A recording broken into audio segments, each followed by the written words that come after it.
tumultuous trade deadline and its aftermath. We'll have these two teams facing off against one another after being noisy at the deadline.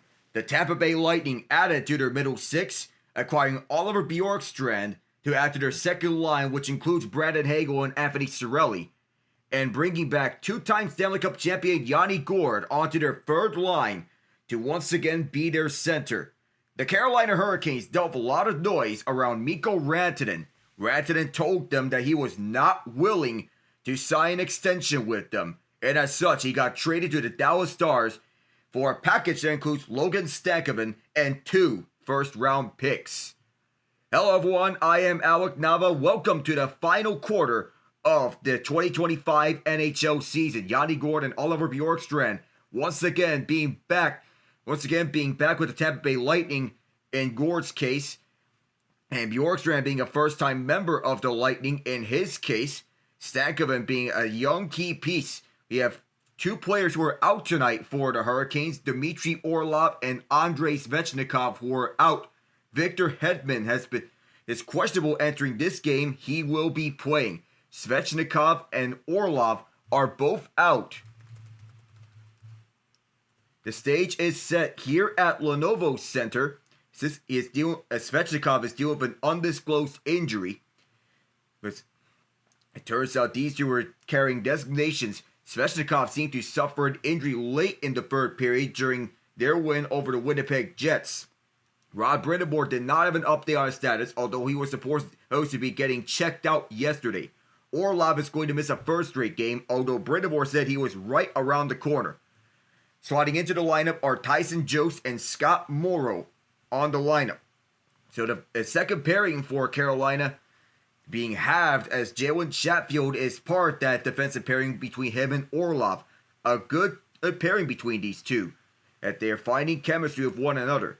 So for the Lightning, their offense is quicking as the bolt on their front jersey. Nikita Kucherov, Brandon Hagel, and Braden Point leading the way as the three that are powering this offense. Not mentioning Jake Guentzel, who's having himself another 30-goal season. He has 32 goals on the year, tied for the team lead with Braden Point.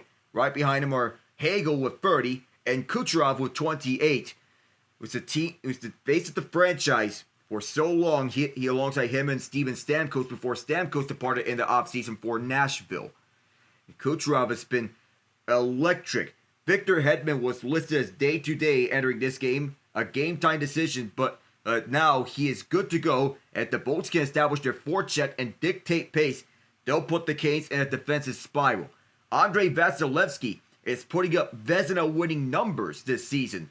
Seeing the puck low, Carolina's high-octane offense might struggle to crack open a cold one on the ice. The Canes get a lot of chances off the cycle, so Vasilevskiy's ability to track the puck and control rebounds will be crucial. If he's on his game, Tampa's going to be in a prime position to get 2 points. Staying disciplined is another key factor.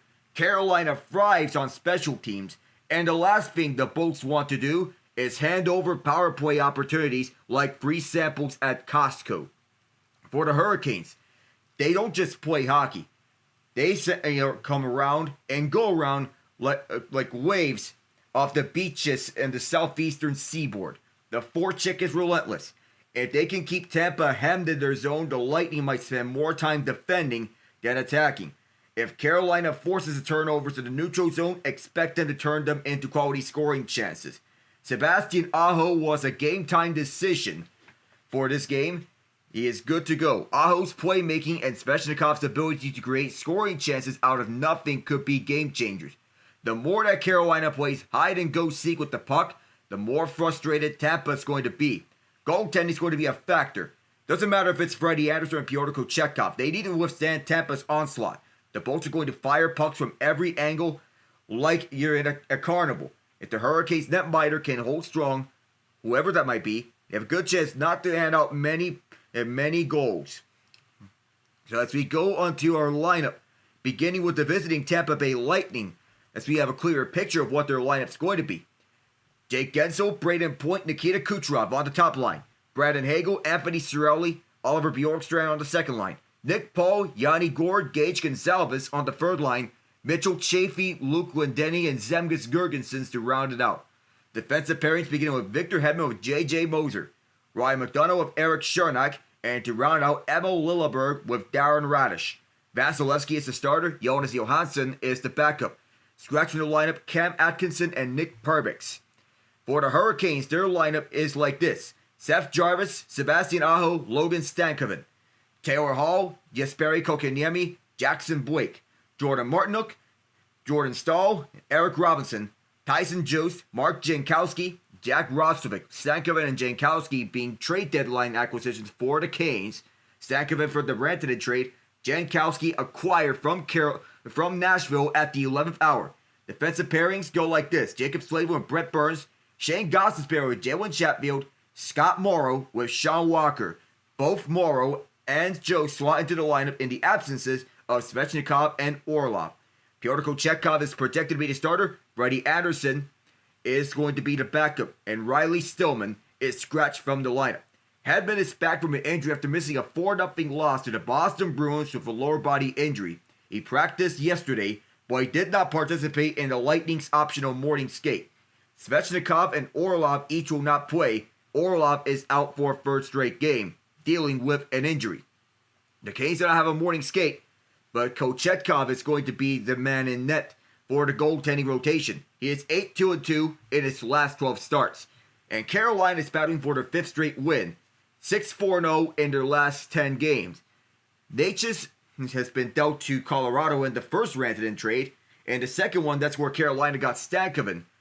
Both he and Jankowski will build on their success from their last game, where Jankowski scored twice and Stankoven added 1. Vasilevskiy is tied for second in the NHL in wins, second in GAA, second in save percentage. Kochetkov has a .247 GAA, which is 9th in the NHL. And that stands solid despite his .904 save percentage. The defense in front of him is helping him out a ton. Each of the top 3 goaltenders on Carolina's part each had a shutout. That includes Kochetkov, who has 1. Tampa starting with the third line with Gourde anchoring it. Carolina counters with the Jack Roslovic line, who just got his number 96 back and gets to keep the Rolex that Mikko Rantanen got out him. Let's go! We're underway from North Carolina's capital, Raleigh, North Carolina. Vasilevskiy plays it out, but it's Carolina keeping this in for the moment. Now at the far half boards, the Bolts get this one past the neutral zone red line. On their first rush, it is Gourde. On his off wings, handoff for Gonzalez. Gonzalez looks back for Gourde, but all sorts of Carolina defenders over there, and they clear it out. A poke, and the Canes re-enter. Roslovic goes for Jankowski. The one-timer was poked away, and the Bolts will move this one up.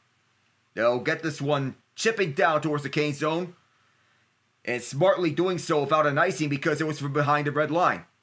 Bolts take it away, and here they come. They have the first line out there. Gensel, Point, and Kucherov. Hedman's out there as well. Hedman will move this one up, and softly puts this in on for Kochetkov, who makes the easiest save of this game.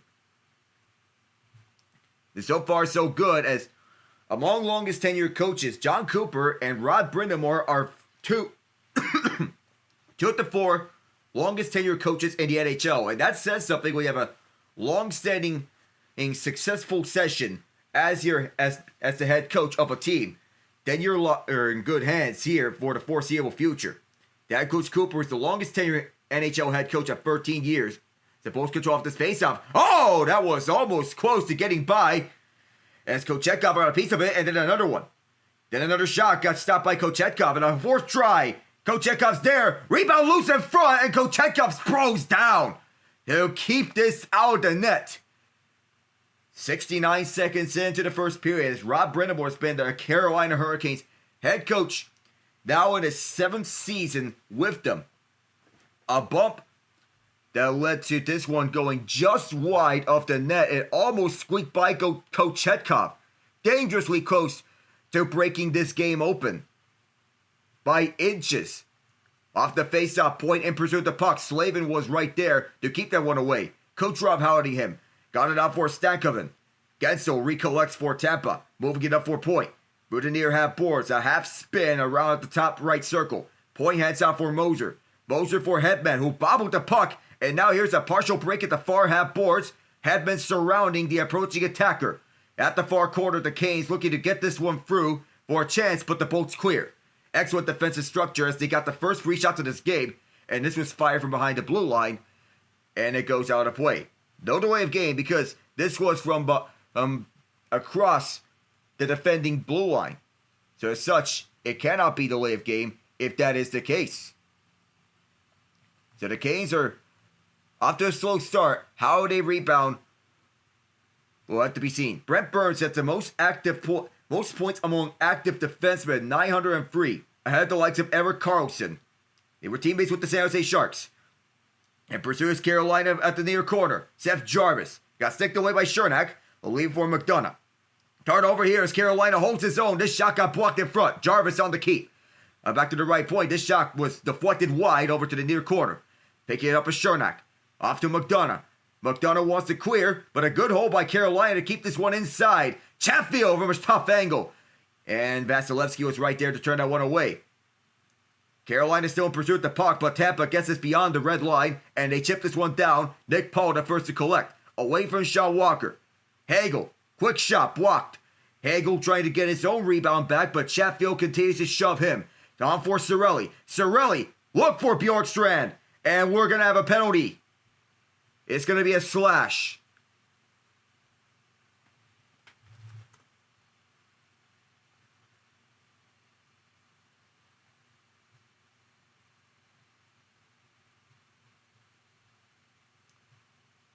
Jackson Blake called for the penalty. It's the officials being Francois Saint Laurent and Wes McCauley. As Blake got onto Cirelli, who looked for a cross-ice pass towards, I believe, Nick Paul, who was trying to get up in front. The call was being made, and as such, it's the right call. Tampa is one of the more potent power plays in the NHL. We'll see if they capitalize here. Kochetkov stopped the first shot, but a good hold by Kucherov to keep this one inside. Gensel couldn't collect. Bjorkstrand could at the far corner. Pass. Gensel and Kucherov will keep this one down to Gretzky's office. Gensel goes to the point for Hedman. Victor Hedman got it out for Bjorkstrand. Hedman again. Looks backwards for Gensel.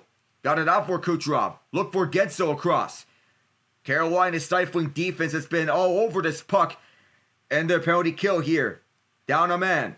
Gensel for Kucherov. As the Bolts power play looks to get set up. Gensel, point, a loose in front, and point can't find the back of the net. He was so close. Nikita Kucherov off the keep from Victor Hedman. Look back for Gensel. Out in front looking for point. Can't get there. Hedman one more time.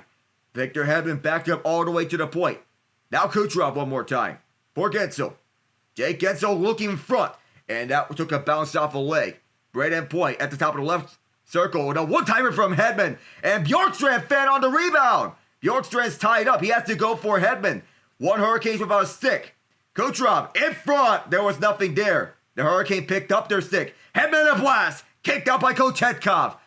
And so many shots here by Tampa's power play. They've been suffocating all over this penalty kill of Carolina. Gensel will go back all the way for the point for Hedman. Victor Hedman continues to search. Looking for an angle. Going for Kucherov. Nikita Kucherov looks for the top of the slot. Gensel for Hedman one more time. Fakes the shot. Now goes over to Kucherov. One-timer. Loose in front. Kochetkov down. He tracks the puck and covers. Excellent penalty killing by the Hurricanes in these first minute and 44 seconds has transpired. Kochetkov has been outstanding and shutting down the Lightning and not getting them a goal. There were good looks on both sides. Kucherov, Gensel.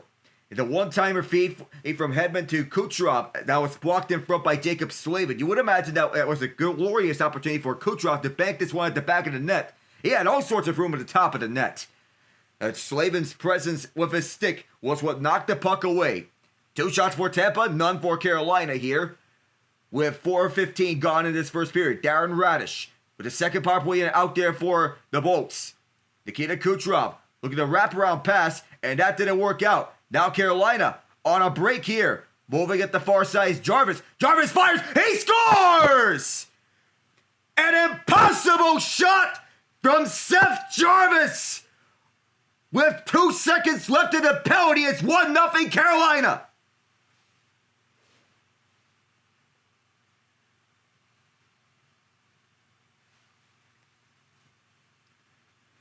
his first straight game of a goal, and Seth Jarvis from the bottom of the left circle fires an impossible shot right by the stick of Darren Raddysh, and a shot that caught Andrei Vasilevskiy completely off guard. He didn't anticipate Jarvis to shoot it from that angle, but he did, and tracks it at the top corner, and that gets the Carolina crowd running. A backbreaker for the Bolts on the power play. Not only do they not become empty-handed, but they give a shorty with just 2 seconds left on their penalty, and Jackson Blake out the box. This is Carolina's 9th shorthanded goal. We'll see if Tampa answers back at 5-on-5 here. The Bolts moving up at the far side of the boards, and this takes an extra deflection. Kochetkov way out of the net, turns it over. Brandon Hagel to the empty net. He missed it entirely. Oh, that could have been disastrous for Carolina. That could have given Tampa a freebie. Aggressive goaltending by Kochetkov, as the Canes are a perfect 6-0-0 when scoring first, 0-5-0 when trailing first in their last 11 games. Vasilevskiy plays it out to the far half boards. The Bolts get tied up and the Canes re-enter. A battle of natural disasters. Tampa clears, and on the chase, it is Chatfield picking the puck up at his own left circle. Or his left circle, that is. Chatfield away from Glendening. Gets it off onto the right side, and the Canes sent this down for the zone. Vasilevskiy couldn't handle the puck. Lilleberg could, and he fires it over to the far half boards for Gourde. Second sit with the Lightning. Nick Perbix moves up for the ice at the near half boards. Now at the far half boards on the cross pass. This shot fired. Turned away by Kochetkov. Canes regroup at the far side. Fired in by Robinson. And it's picked up by Perbix. Perbix twists and turns. A little tip. And Carolina will scoop it back up. Slavin for Burns. See how the Canes ain't still here. This one deflected out. And it's out of play. 6 minutes and 11 seconds into the first period. Waiting seconds to the penalty, Seth Jarvis goes top right corner. It's the late Rick Jenneret used to say, top shelf, where mama hides the cookies. We'll return in a bit.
Have to reset the stream here on Twitch, but Mikko Rantanen's tumultuous tenure with the Carolina Hurricanes ended with him scoring an underwhelming 6 points in 13 games.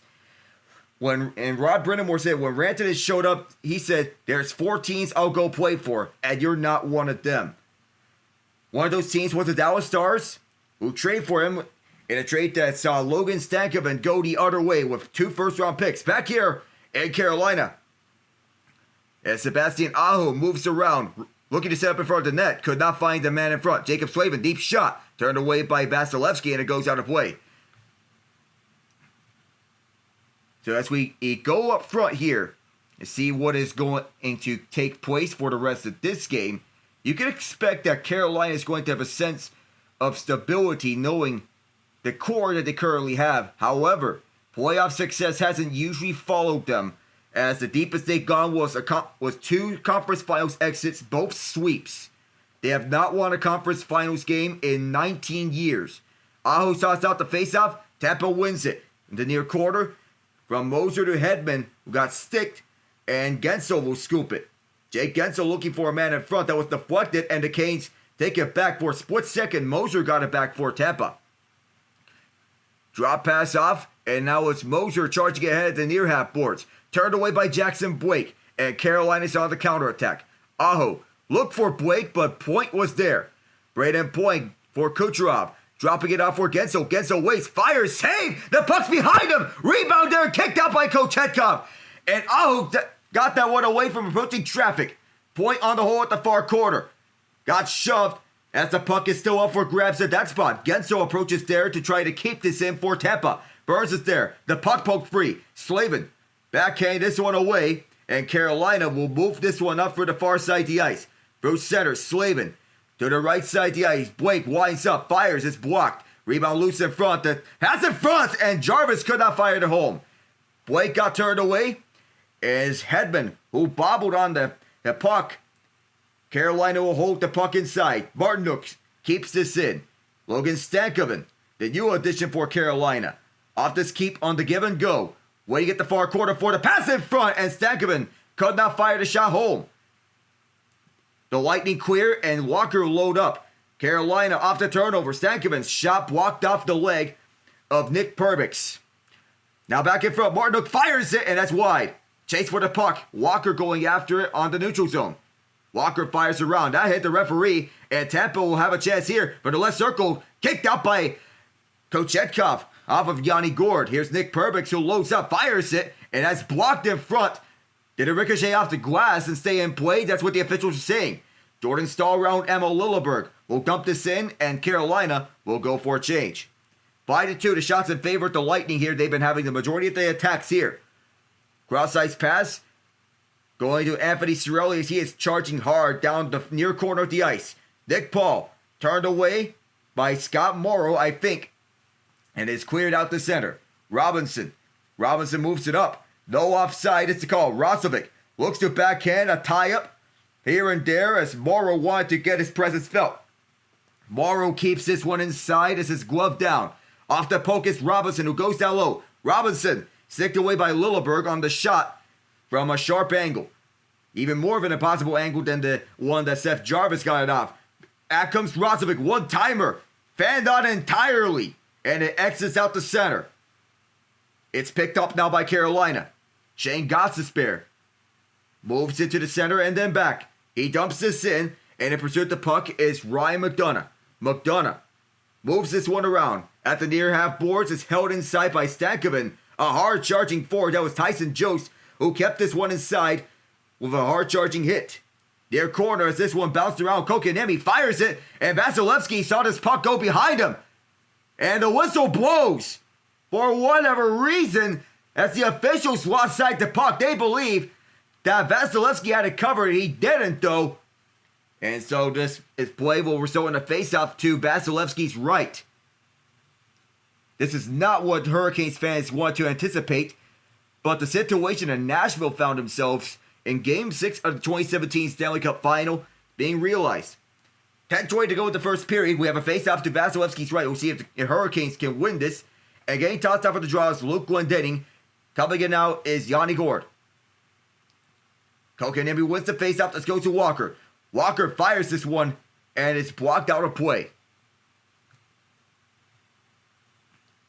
Carolina is already up 1-0 here. Thanks to Seth Jarvis, shorthanded. He and Sebastian Aho connect. In the standings, Carolina is second in the Metro, 12 points behind the Washington Capitals, with 18 games to play in their season. Off the face-off, it is controlled by Tampa. Chernak wants to get this one out. Glendening is tied up. It's held inside by Kotkaniemi at the right circle. Kotkaniemi sends this one backwards as Chatfield fakes the drive, and this one was blocked in front by McDonough. Off for Chernak. Chernak gets this one up, but it's held inside by Carolina. In pursuit is Taylor Hall, who stick lifts one of the boats, and then back comes the Canes. Hall holds, fires, wide. It was a save by Vasilevskiy, but a penalty is upcoming here against Tampa. Tyson Jost got himself into the middle of a conflict, and Yanni Gourde, who is in his second stint with the Bolts, is headed to the box. 5 shots apiece by both teams. Hooking is the call, and John Cooper discussing with his assistants, waiting for the discussion as Gourde hooked Taylor Hall on the shot. Almost was a deflection inside. Alec Dalva here with you. Be right back in a moment.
We're back here in Raleigh as Seth Jarvis was one of the representatives in the Four Nations face-off for Team Canada that took the championship alongside Brandon Hagel and Anthony Cirelli and Braden Point. 3 players that John Cooper trusts to be on his lineup.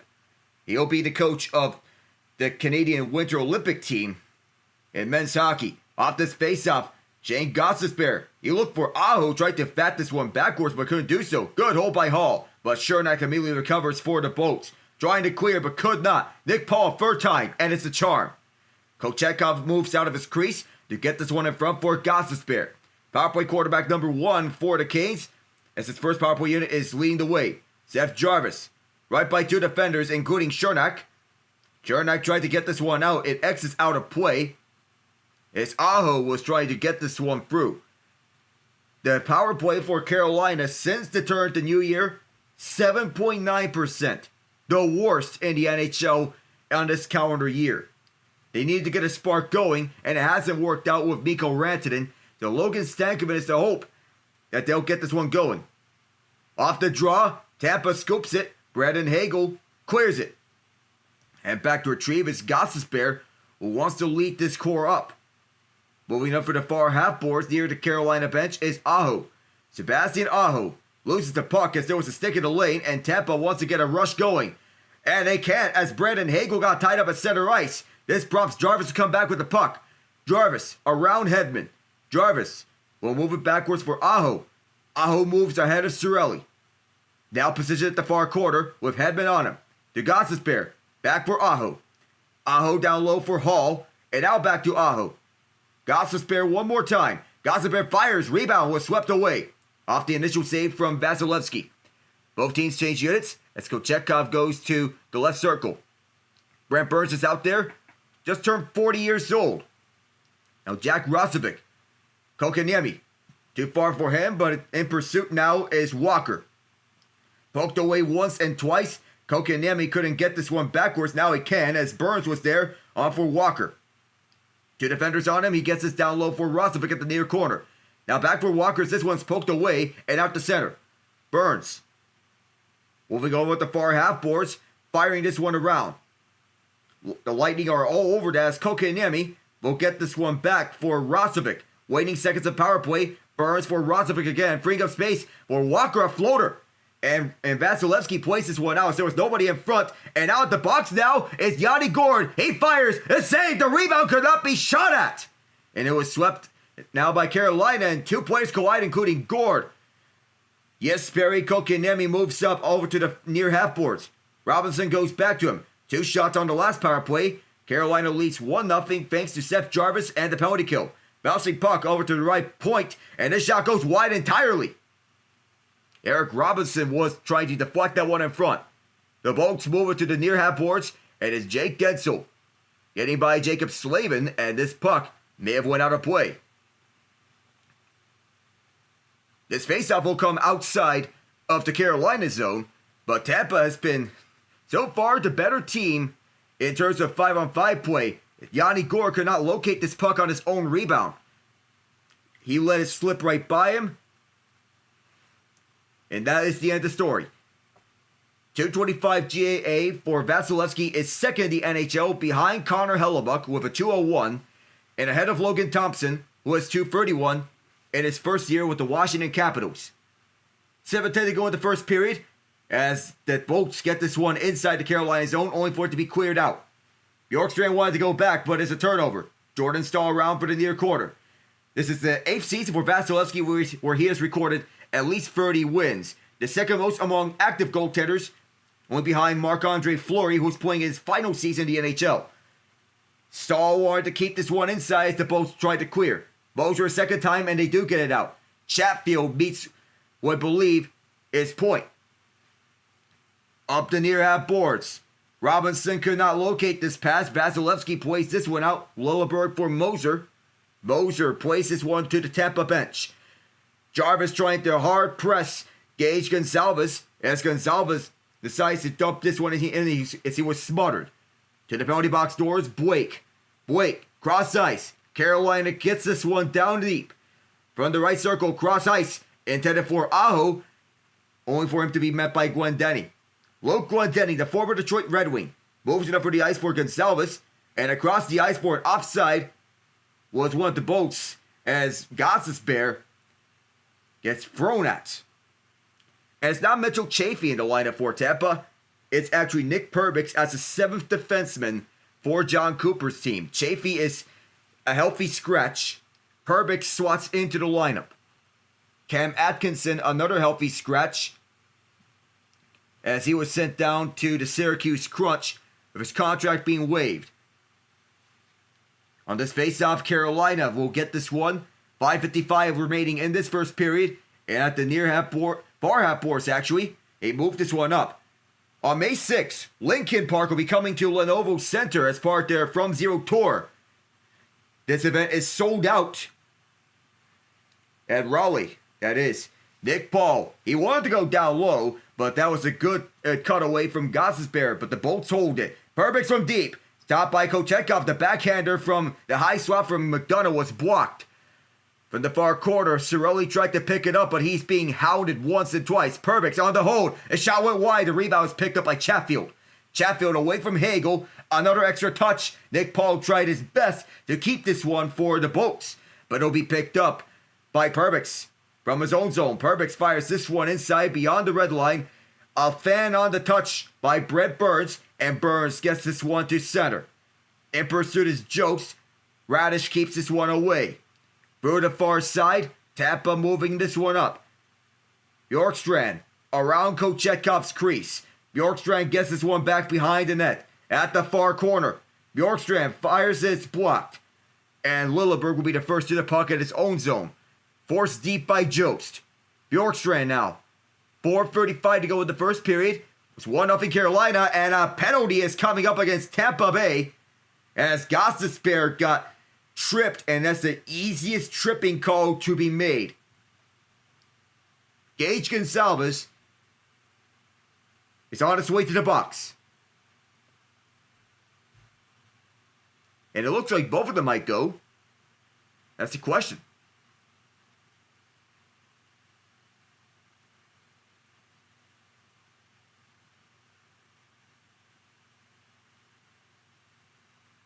Four on four to be coming here. 2 minutes for hooking from Gonsalves. 2 minutes for interference from Gossesbear.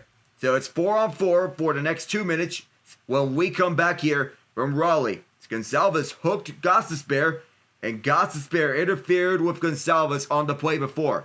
We'll return in just a moment.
4:30 to go in the first period. John Cooper, 4-time Stanley Cup finalist and 2-time Stanley Cup champion. He won 2 of the 4 Stanley Cup championships, 2 of the 4 Stanley Cup finals he's been to as the Lightning's head coach. 2020 and 2021. It's hard to do so winning a Stanley Cup. It's even harder to go back-to-back. As they say, 7 shots apiece by the Bolts and the Canes, with 4:30 to go in the first period. Taylor Hall was out there for the Canes, as his faceoff is won by Tampa Bay. Ryan McDonagh moves back, moving away from Hall, and McDonagh will lead the way onto the near side. It's Braden Point, 2-on-2, but Point is bursting in. Point, half spin around the right circle, now moving backwards. A poke here, now a race for the puck ensues. Point beats out Sean Walker for the puck, and Tampa will go back to work. Point again, will drop it off again. Nikita Kucherov going back for Braden Point. He dumps this one inside. Slavin sticks it away from Point, and the Canes will collect the puck. 2-on-2 the other way as Hall leads the way, and an ill-advised drop pass just before the entry. The Canes will have to regroup. Slavin calmly walks his way to the left point. And a chip on the way by J.J. Moser to poke this one away. Tampa recollects, and Hedman will get it back for the Bolts. A minute gone here, and 4-on-4 hockey before we return to 5-on-5. Gonsalves and Jarvis. Gonsalves and Gostisbehere in the box. Down the middle comes Brandon Hagel around, and that gets a beautiful poke check away despite the stick move that Hagel made. A little bit of fancy stick work there. Moser gets forced out. Gets it back up. Carolina's on a change, but they might be caught. Here's Cirelli, who fires. That missed the net. And Carolina will scoop it up in their own zone. On the tie-up is Aho for what I believe is Scott Morrow. Morrow down deep. Tampa recollects as Cirelli will try again for Moser. 20 seconds left and 4-on-4. Let's go Canes chance here at Lenovo Center. The Hurricanes slays the loudest house in hockey. 2-on-2 as the Bolt center. From the far side, now through center. Backhand pass, here's McDonagh the trailer. Stopped by Kochetkov, the rebound, poked away. McDonagh gets it back. Across for Perbix. Perbix fires, it misses the net. 5-on-5 is now. Gensel goes down low from a tough angle. Kochetkov the save! And he covers! Oh, that was tough! Well, that was something to witness. As Pyotr Kochetkov kept his poise as Ryan McDonagh. Kochetkov saw McDonagh, who was wide open for the high slot, and then again was going near here the thin red line to his right, stopping both shots as McDonagh tried to elevate the puck. Twice that Kochetkov had to make huge stops. The Canes win this faceoff, and they want to get this one out, but it's held inside by the Bolts. Wide of Jake Gensel. Walker sweeps this one away, and it comes back through center. Perbix will keep it. Nick Perbix leading the way. Six takes a bounce off of Gensel, and the first to get it back is Walker. At the near corner, Hall wanted to go cross ice, but the one picking it up now, I believe, is Seth Jarvis. Now a drop-off pass for Hall as Hall closes in. Hall hit the outside of the cage, and the Bolts will recollect with 1:45. A fan pass, but they still have possession. Near the opposite wing is Yanni Gourde. Gourde moves around, jokes. Gourde wanted to backhand it, got it off for Bjorkstrand as Radish loads up, a tip, and Kochetkov caught it on the windmill, and chaos ensues afterwards. Yanni Gourde and Tyson Jost want a piece of each other. No gloves are dropped. It'll look like there's a piece of a glove that got dumped off as Gourde's right hand is exposed. Gourde wanted to go with Tyson Jost. 1:30 to go in this period. Jost and Gourde almost went swinging at each other. A dangerous deflection in front. A deflection in front by Yanni Gourde almost tied this game up, but Jost was having none of it as Gourde was setting up in front of Kochetkov. He didn't like that Gourde was so close to his netminder, and so these two almost squared off. and the mayhem ensued. These two wanted to continue going after each other, but no further escalation was there. No penalties ensued out of this, so we stay 5-on-5 here from Raleigh. With 1:30 to go, it's a false start off the faceoff, so we'll have to do this over again. You want to light a fire from both of them. So far, there is a fire lit from both of them. And off this faceoff, it'll be Carolina clearing this one out as they move this down for the ice. Vasilevskiy off his crease to play this one for Hedman at the far corner, but Carolina regains possession on the takeaway. Look to set up in front, but they turn it over. Guentzel, look for point, and picking it up is McDonough, who quickly fires on Kochetkov, plays it out dangerously. Kucherov was right there. Martinook turned that one aside. Tampa looking to move this one up as Kucherov looks at the near side and point. Fires around on the boards. Guentzel's there. Kucherov as well. Guentzel at the far corner. Moves this over across the other corner. Stankoven rushes back to turn away Radish, but Kucherov keeps this one alive. Guentzel tried to tip it, but it was not close to the net. Nikita Kucherov in front. This is a bouncing puck that is up for grabs. Guentzel from the far corner to Radish. Radish goes back for Guentzel, who falls down. And then right in front, Radish gets turned away by Kochetkov. And Carolina, who's not fired a shot since the 7:48 mark, looking to get back onto the board as they dump this one directly onto Vasilevskiy. 20 seconds. Hedman waits. Hedman goes over to the far half boards. And here's a turnover here. Here's Aho, who moves back. Backhander.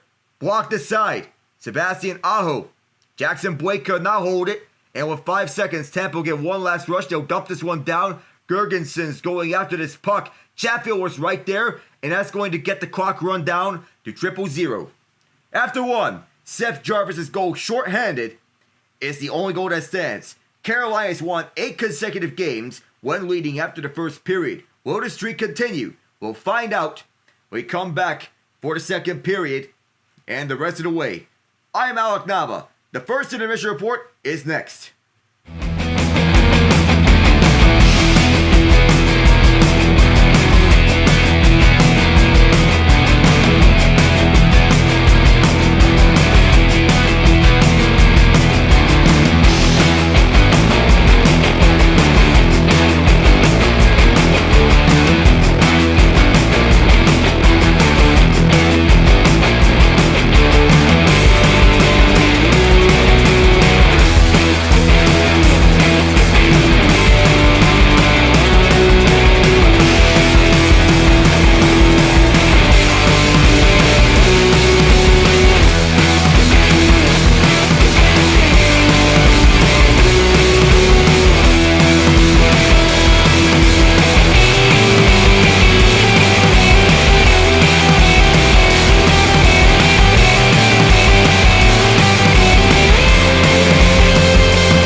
in the first intermission report, it's 1-0 Carolina after 20 minutes of action. Alec Nava here with you. Seth Jarvis from Sebastian Aho, the only goal that stands. He did have a bunch of action as he saw the Lightning control the pace of play at 5-on-5 as they're outshooting Carolina 10-8, out-hitting Carolina 8-4. They're even for the faceoffs 9-9 each. In terms of block shots, even as well, 6-6. Tampa is the lone takeaway. The giveaway stand at 7-6 Carolina. So as we go for fear, we're going with the recent headlines and everything that's following along with the NHL. The Boston Bruins and Brad Marchand had a split between the two. One of the most surprising trades was Marchand for its conditional second-round pick. He's been a Bruin for his entire career, so seeing him wear any other team's colors is going to be very strange. The real breakdown here was talks for an extension. The two parties were talking about a 3-year deal, but the Bruins were not willing to pay a number that the Marchand cap felt like was in the range of market value. They ended up at a spot where Boston also went to Brad Marchand and said, "You've got an opportunity to go somewhere if you want to win. At the same time, we're going in a different direction as an organization. We trade Brandon Carlo, we trade Charlie Coyle, we trade Trent Frederick, we trade Justin Brazo. So a lot of guys out the door. You would be essentially a quarter of the team, plus being the heartbeat of the team." So, as discussed on Daily Faceoff Live with Frank Saravalli on his podcast, the Bruins want to shake things up. They decided to become sellers. You can't even call it a full rebuild, because any team that's a starting point of one of the best wingers of the game in David Pastrnak, one of the best defensemen in Charlie McAvoy, and in Jeremy Swayman, you're not really rebuilding. You're actually more retooling, more of a short-term rebuild per se. If you're going for this retool process, as valuable as Brad Marchand is to the Bruins, he is 37. Signing into a multi-year deal, how would he fit in when the Bruins are trying to turn the page? And what's the limit? The choice was that he wanted to be traded to the Panthers. That didn't leave the Bruins with a lot of leverage to extract the return. Just to continue Shido's second becomes a first-round pick. He has to play 50% of the games, and the Panthers must win at least 2 rounds to get the first-round pick. So they have to get to the conference finals, or it doesn't become a first. In the end, the surprising part is not just that he's standing wearing another team's colors, but that there wasn't common ground to find in terms of the trade. So the Bruins, they had no leverage in trading away Marchand, who has been the heartbeat of their team for so long, and for the many years that he's been with the Boston Bruins. Boston was left with zero leverage on the trade, and as such, they had their hand forced to trade or not to trade. They couldn't go either way. The Hurricanes, despite trading away Mikko Rantanen, they showed that even though they might not be better now, in the long-term future with the 2 picks that they got from the Rantanen trade, they might be better in the future.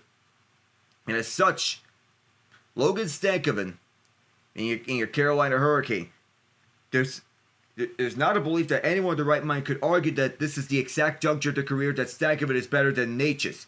There's kind of comparison. If they were not going to be keeping Natchez, trade a year and a half of Natchez for Stankoven, who is under team control plus 2 first-round picks and 2 third-round picks.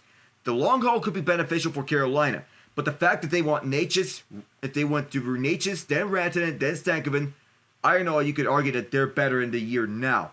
But this is basically a step back for Carolina in terms of the trade. On the big picture, they did what they had to do, is they had no leverage on the trade discussions. So through thick and thin, they had no leverage throughout this discussion. They had their hand forced, and they had to either keep Rantanen strictly as a rental or trade him away for something. And Carolina traded him away for something. That being Logan Stankoven, who they got from the Dallas Stars. The hand was forced, so there was not a lot of leverage.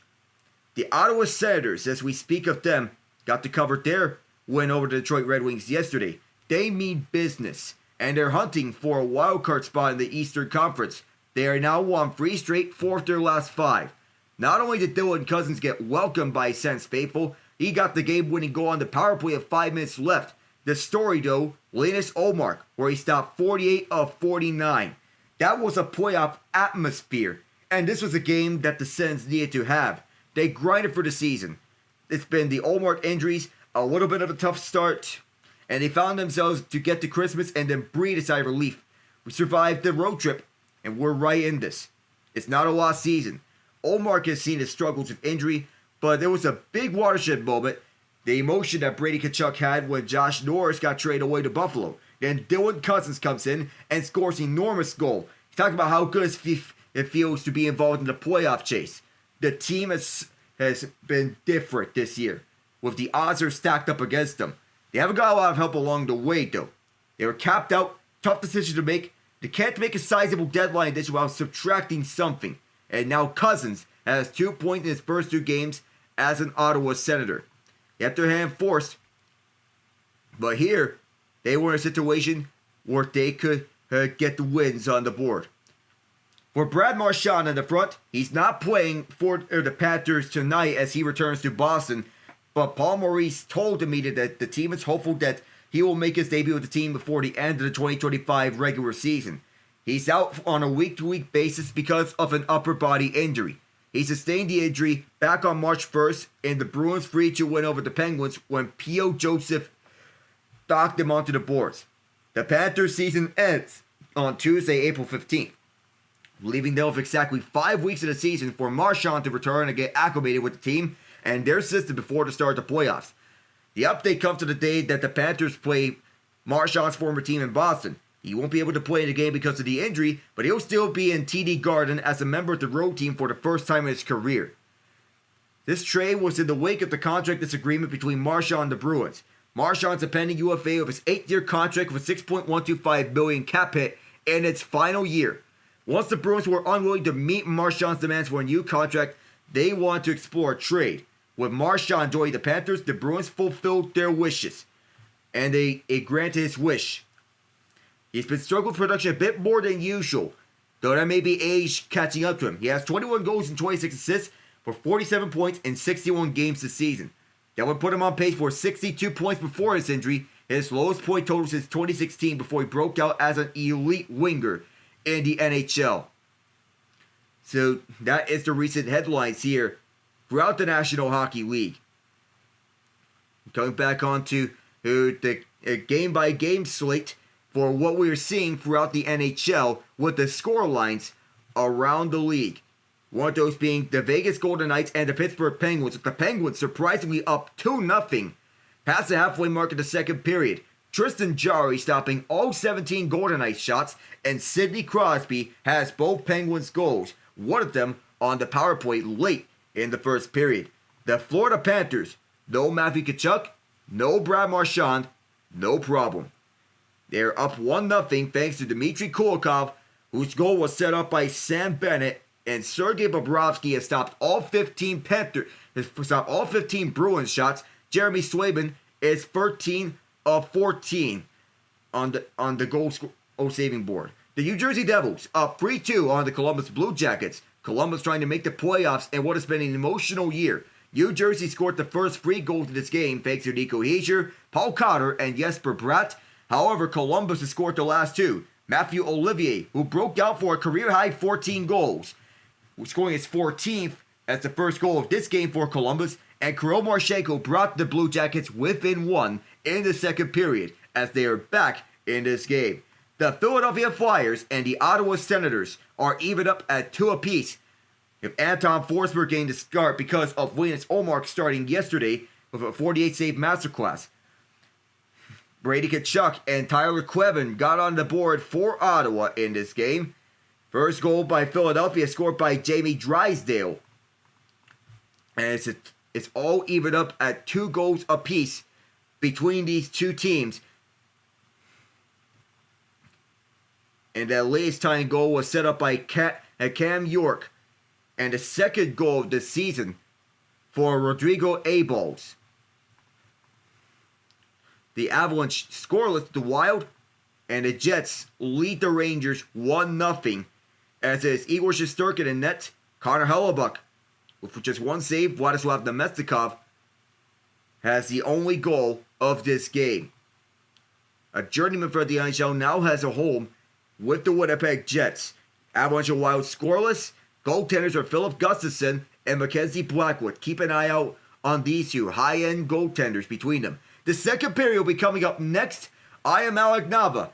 Playoff chase on the way here as we're in the push for the playoffs.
Team Hurricanes are being welcomed back to the ice by Canes faithful. The storm surge is a sight to behold, and they will want to be raising up in time for the playoffs.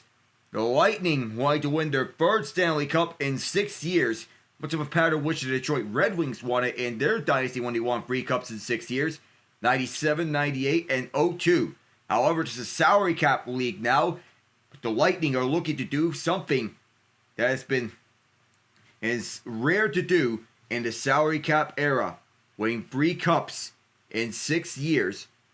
And it's tough for any team to do so in recent history, but in this current core, anything is possible. The Chicago Blackhawks won 3 Stanley Cups in 6 years before them, 2010, 2013, and 2015. The Lightning are trying to do the same thing, 2020, 2021, maybe 2025, who knows? The playoffs are unpredictable. It's a fresh and clean slate. Second period getting set to be underway momentarily as Yanni Gourde takes center ice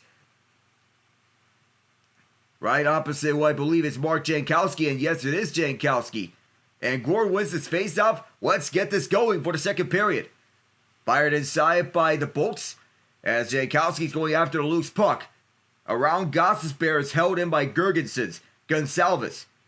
Gage Gonçalves around Scott Morrow. Morrow trying to pressure Gonçalves and force him wide. Gonçalves goes to the point on this pass. Chernak fires around, intending to be back for Gonçalves. Bouncing puck collected by Girgensons.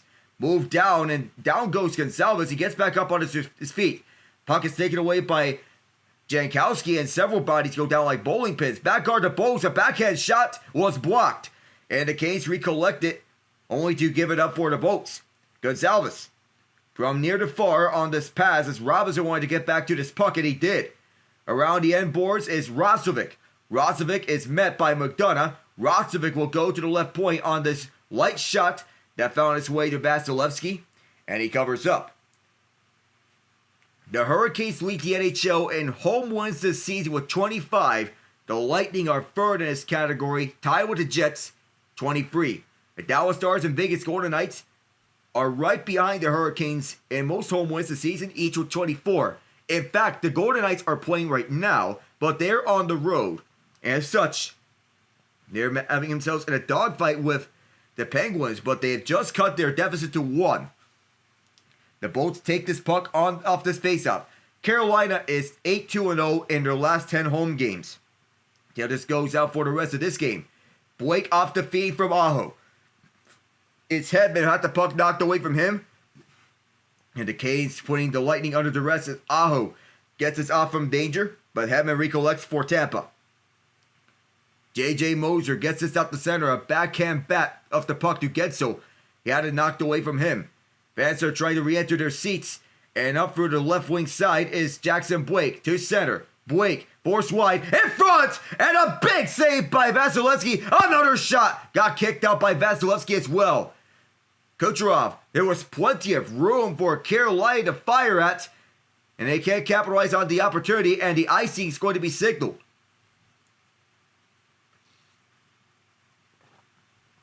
An invigorated team.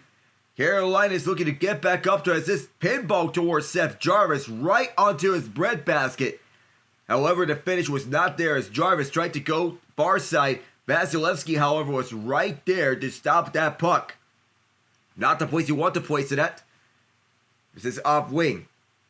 Canes grab it off this faceoff. They'll send this one down. It's a foot race and no icing as there was a tie-up right in front of the Finn red line. Tampa gets a stretch pass to Brandon Hagel. In front Cirelli! Leveling shot! And he missed it!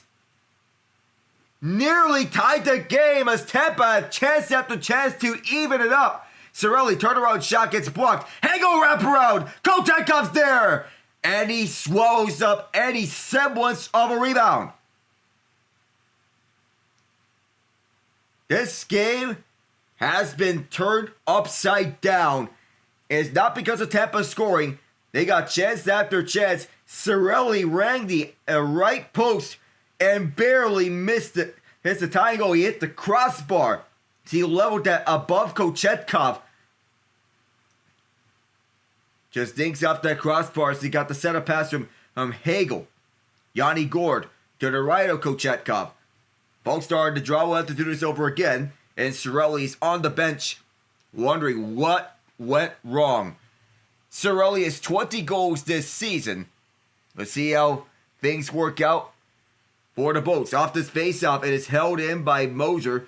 Gonçalves gets pinned towards the wall by Kotkaniemi. A bouncer from the near half boards. We have a whistle at the end of it that stops play. 2:26 into the second period. How are we doing, Ian? I'm sorry that the space crashed yesterday. Twitter was going absolutely bonkers. I couldn't keep this up. But yesterday, a masterclass by Linus Ullmark with 48 saves. Yep, and it looks like they're not slowing down against the Flyers. They have all gas, no brakes right now, and they want to keep this going to get a wild card spot. They currently have the first wild card ahead of the Columbus Blue Jackets. Here's Tyson Jost. The only goal came from a Seth Jarvis shorthanded goal in the waning seconds of the Jackson Blake penalty. Near at boards, Carolina keeps. Sean Walker's deep shot was blocked. Bjorkstrand scoops it up. He was part of the trade that sent him and Gourde to Tampa in exchange for Mikey Eyssimont and 2 first-round picks and a second-round pick. Tampa will move it up. It's Bjorkstrand. Bjorkstrand is carrying this one around for the zone. Bjorkstrand poked away by Kotkaniemi. This presents the puck. It's behind Kochetkov. Comes out to the point and then pass through center ice and then all the way back in front of Vasilevskiy. The Lightning are playing with 11 forwards and 7 defensemen. They have Nick Perbix, a 7th defenseman who is out there on the ice right now. This one batted away by Aho, but it's held in. And Walker backed that one away. Tampa keeps it from the right point. They go down low at the right circle. Now a feet behind. And that one missed as Aho was there. Sebastian Aho trying to slice his way past Cernak. Could not. Cernak got away, but Blake was the first one there. He gave it right to Guentzel. Jake Guentzel through the far half boards around the Tampa bench. Going to go by Slavin. Guentzel. Teammates in Team USA, the Four Nations face-off. Now rivals between the Canes and Lightning. 3-on-2 for the Canes. Looking to move it up. Intended for Blake, but there was a stick in the lane that canceled out that pass. Carolina recollects for a split second before it goes back for Tampa. 3-on-3. It's Ryan McDonough who gets this one behind Kochetkov. To Gretzky's office, it'll be scoped up by the Canes. It is Seth Jarvis with the Canes' only goal. He fired it from an impossible angle. From the bottom of the left circle. Burns ices this puck.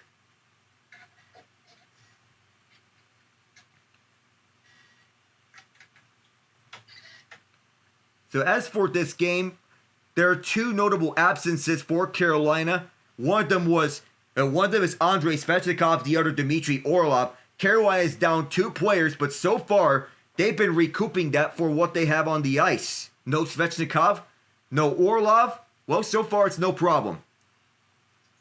Is this the first game for your trade acquisition from Dallas?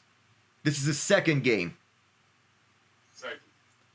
And Logan what was it? And he's a forward?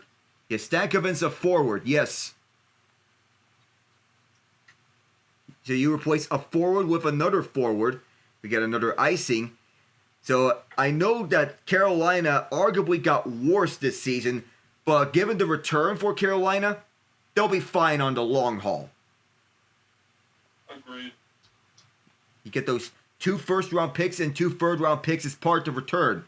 Such a return would warrant such draft capital. You would think that there would be more out of this. We get another stoppage for, guess what? Another Carolina icing. So all in all, to look at the start for Stankoven on Carolina, he has a goal for the Canes to begin with.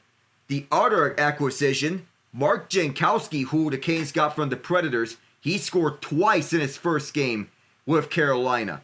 He's a 4th liner, but 2 goals seems encouraging for a role player of his caliber. Batted in by Stankoven, onto the near corner, picked up by Darren Radish. Victor Hedman. Darren's brother Taylor plays for the Washington Capitals on a 3rd line role. Point will fire this, kicked out by Kochetkov. Carolina retrieves it and they move this out to center. Tampa will move it up and it's Radish again. Darren Radish gets turned away. Carolina gets this one out of their own zone.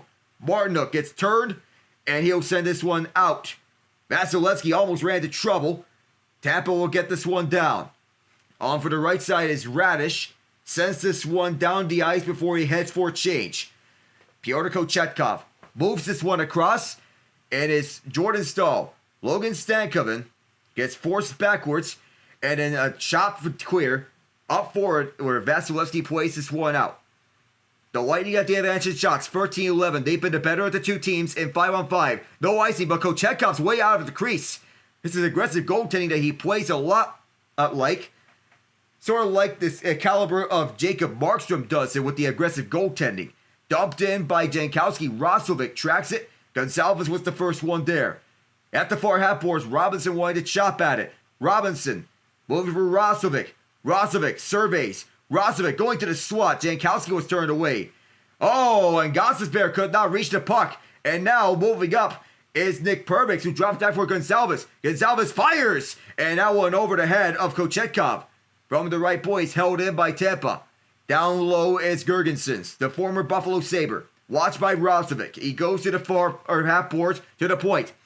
This shot was blocked, and it goes out of play. 6:32 into the second period, where we will get our first stoppage of the second period for the ice scrapage. Jarvis's goal is the one that stands. It is still 1-0.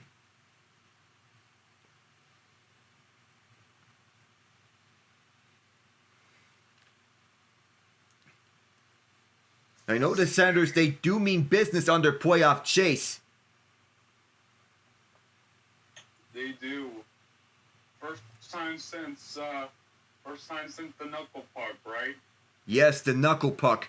As much as the memory stings, that was the furthest the Senators have been in a playoff run since the 2007 Cup Finals year. And the Senators want to get back to the playoffs by any means. And if it means trading for Dylan Cousins, anything can work. He had the game winner against Detroit, and he's receiving a warm welcome from the Ottawa fans. Yeah. Well, right now I'm doing a bit. Oh man. So the Blues don't play tonight, but there are a couple games that really matter to them right now in terms of getting into the playoffs. So first is the Colorado Avalanche versus the Minnesota Wild. As we talked about during the trade stream, the Wild are completely taking a nosedive. I mean, without Kirill Kaprizov, they are bad. Let's just say that they're bad. So if they keep losing, they could fall out of the playoff picture. And from where the Blues are, if Calgary and Vancouver just continue to play hot potato on who has that spot, with one last push, the Blues could secure a spot, and Minnesota could fall out, leaving even more room for them. So the Avalanche need to win. And thankfully, the Canadiens are not so far out of their own playoff picture that they're just mailing everything in. So they're going to be fighting for it too. For sure they will. It's a 7-team race for the 2 Eastern Conference wildcard spots. That includes the Senators, the Canadiens, and the Blue Jackets. The Bruins seem to have bowed out of it, but they're technically still in the fight. We come back into action here. The Lightning win the faceoff. The Canes clear it. The Lightning had the majority of shots right now, most of them being at 5-on-5. But with the way that things are going, the Hurricanes have the 1-0 lead. And this one was fired wide from Tampa with Braden Point and the slot. Carolina clears once more. Aho slowly works his way to the zone. A cross-ice pass for Seth Jarvis. Jarvis gets tied up by Point, and his puck goes behind Vasilevskiy, where it's picked up by Radish. A poke at the puck, and the Boats can't clear this one out. Aho on the hold, off the feed. Aho fires, blocked by Radish. He gets the puck back, though, to the left point. Fans standing here, anticipation for an Aho goal, maybe. Blake can preserve the puck. He pokes this one away from Kucherov. Blake still after it, but Kucherov gets this one away for Hedman, and then out to center. Chopped by the Bolts. Jarvis. Stankoven gets tied up. He gets this one away from Point and retrieves it. Stankoven wanting to go right. He was intending to go for Chatfield, but the Bolts were all over the puck. Excellent defense for a team that has seen Mikhail Sergachev go to Utah in the trade that saw Connor Geekie and J.J. Moser as a return. Chatfield from the near out boards. This one batted out of play. 12-12 left in the second. And one game of note, as you mentioned, the Colorado Avalanche, Ian. What I want to take a look at this Saturday, Mikko Rantanen makes his return to Denver as a member of the Dallas Stars. I would believe that the crowd there is going to be booing him at every turn whenever he touches up the puck. I have a feeling they will, considering he more or less forced himself out of Colorado. And he did. Gostisbehere fires, and Vasilevskiy, with all that traffic in front of him, covers up. Well, I know with the way that Rantanen has said to Carolina, I would also believe that Avalanche fans are not the only ones that will be booing Rantanen and in such returns to respective cities. Hurricanes fans may also be joining in on the booing festivities because Rantanen said, and he told Carolina that he is not willing to sign an extension with them. He's not wanting to play for them. Mauro Crozes, penalty is coming up against the Lightning here. Carolina 6-on-5 now. From the left point, Yanni Gourde trying to take away the puck from Vasilevskiy. It's held inside. Gostisbehere, right point, going across. Carolina looking to set things up. This was deflected by Bjorkstrand. And because of that touch, we will get the penalty. Our referees being Wes McCauley and Francois St. Laurent. McCauley known for his exciting fighting calls. Good old Wes McCauley. This penalty is on Emil Lilleberg. Say what, Ian? I was going to say, I wish, put Wes McCauley on every nationally televised hockey game. Even Stanley Cup final games. Viewership will bump up by the thousand. Exactly. Yes. Tampa on the PK. Carolina's power play has been dreadful since the turn of the new year.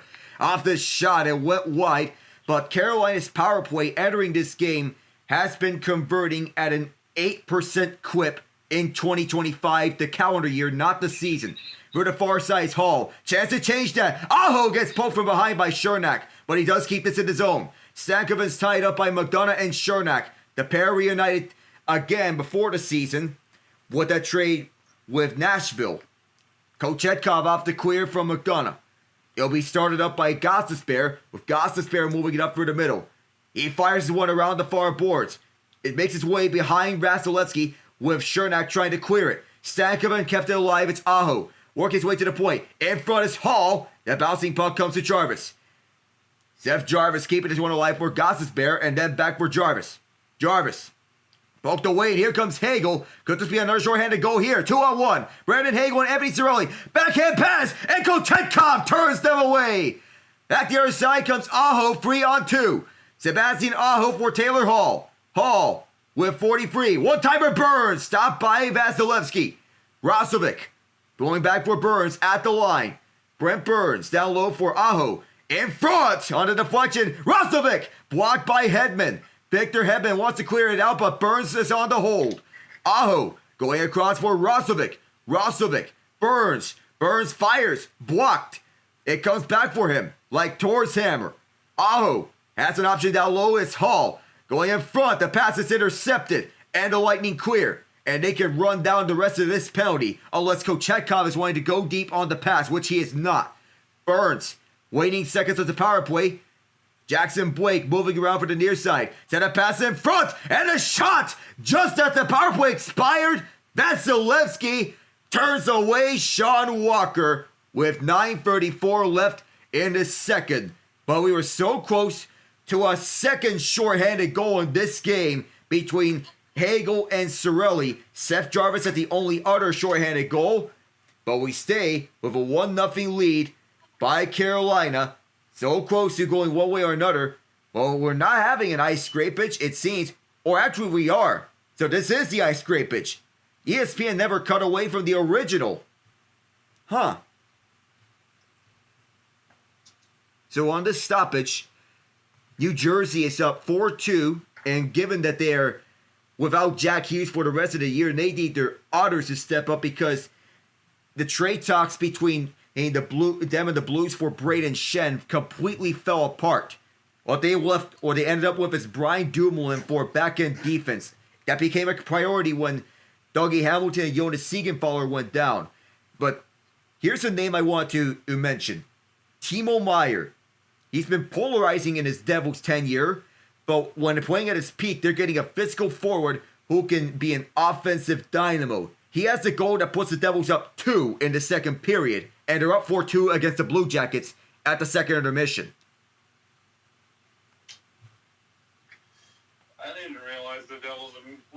Dougie Hamilton this whole season. So, and they're still putting up the numbers that they've been putting up. Jeez. That's respectable. Jacob Markstrom did come back from his injury, so that helps them to want to get stable goaltending. Without Jack Hughes, and that they didn't get Shen, it feels like they're going to carry on with their talent, and I don't know if they're going to over-rely on Markstrom to be perfect in each and every game, but it looks like that way as well. But now they're just highlighting perhaps the biggest trade ever. Well, you know the real trade deadline winner? Jack Roslovic. He got number 98 for 13 games. In exchange, he got a Rolex watch from Mikko Rantanen.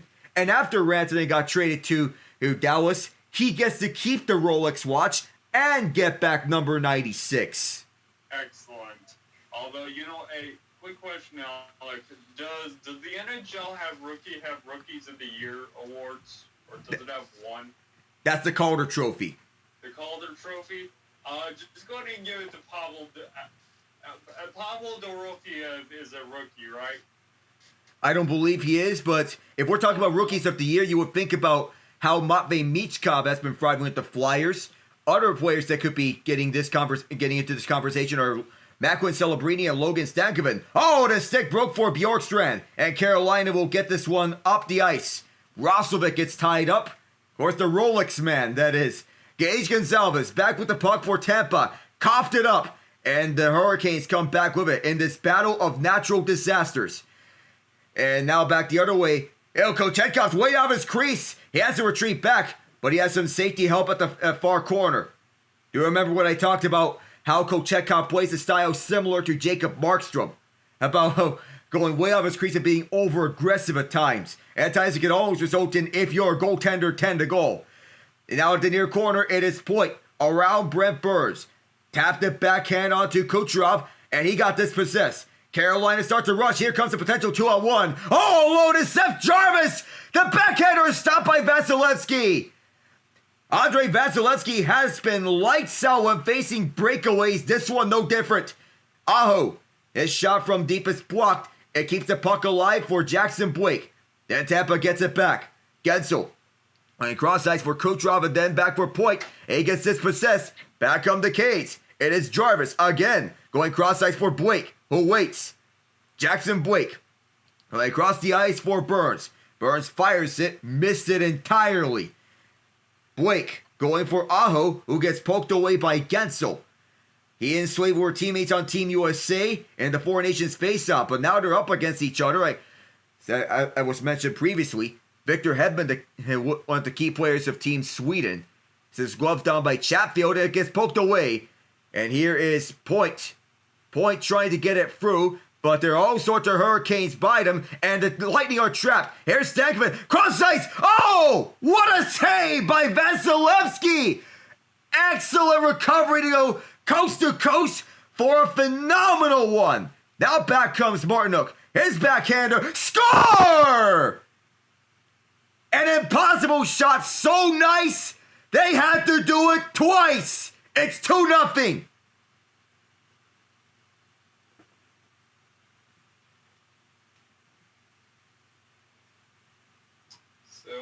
Still waiting for it to come up on the NHL site. Well, I'll tell you what, Ian. And Jordan Martinook completely caught everyone on Tampa by surprise, everyone on this crowd by surprise, and even caught me by surprise. That was a small hole. That puck was not supposed to go in the net.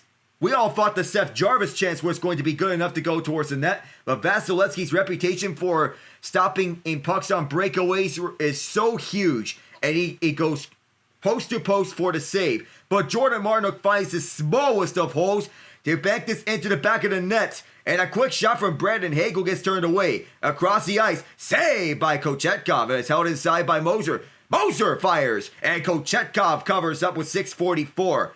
That puck should not have gotten in for Martinook, but now it is a reality. 2 goals in his last 4 games.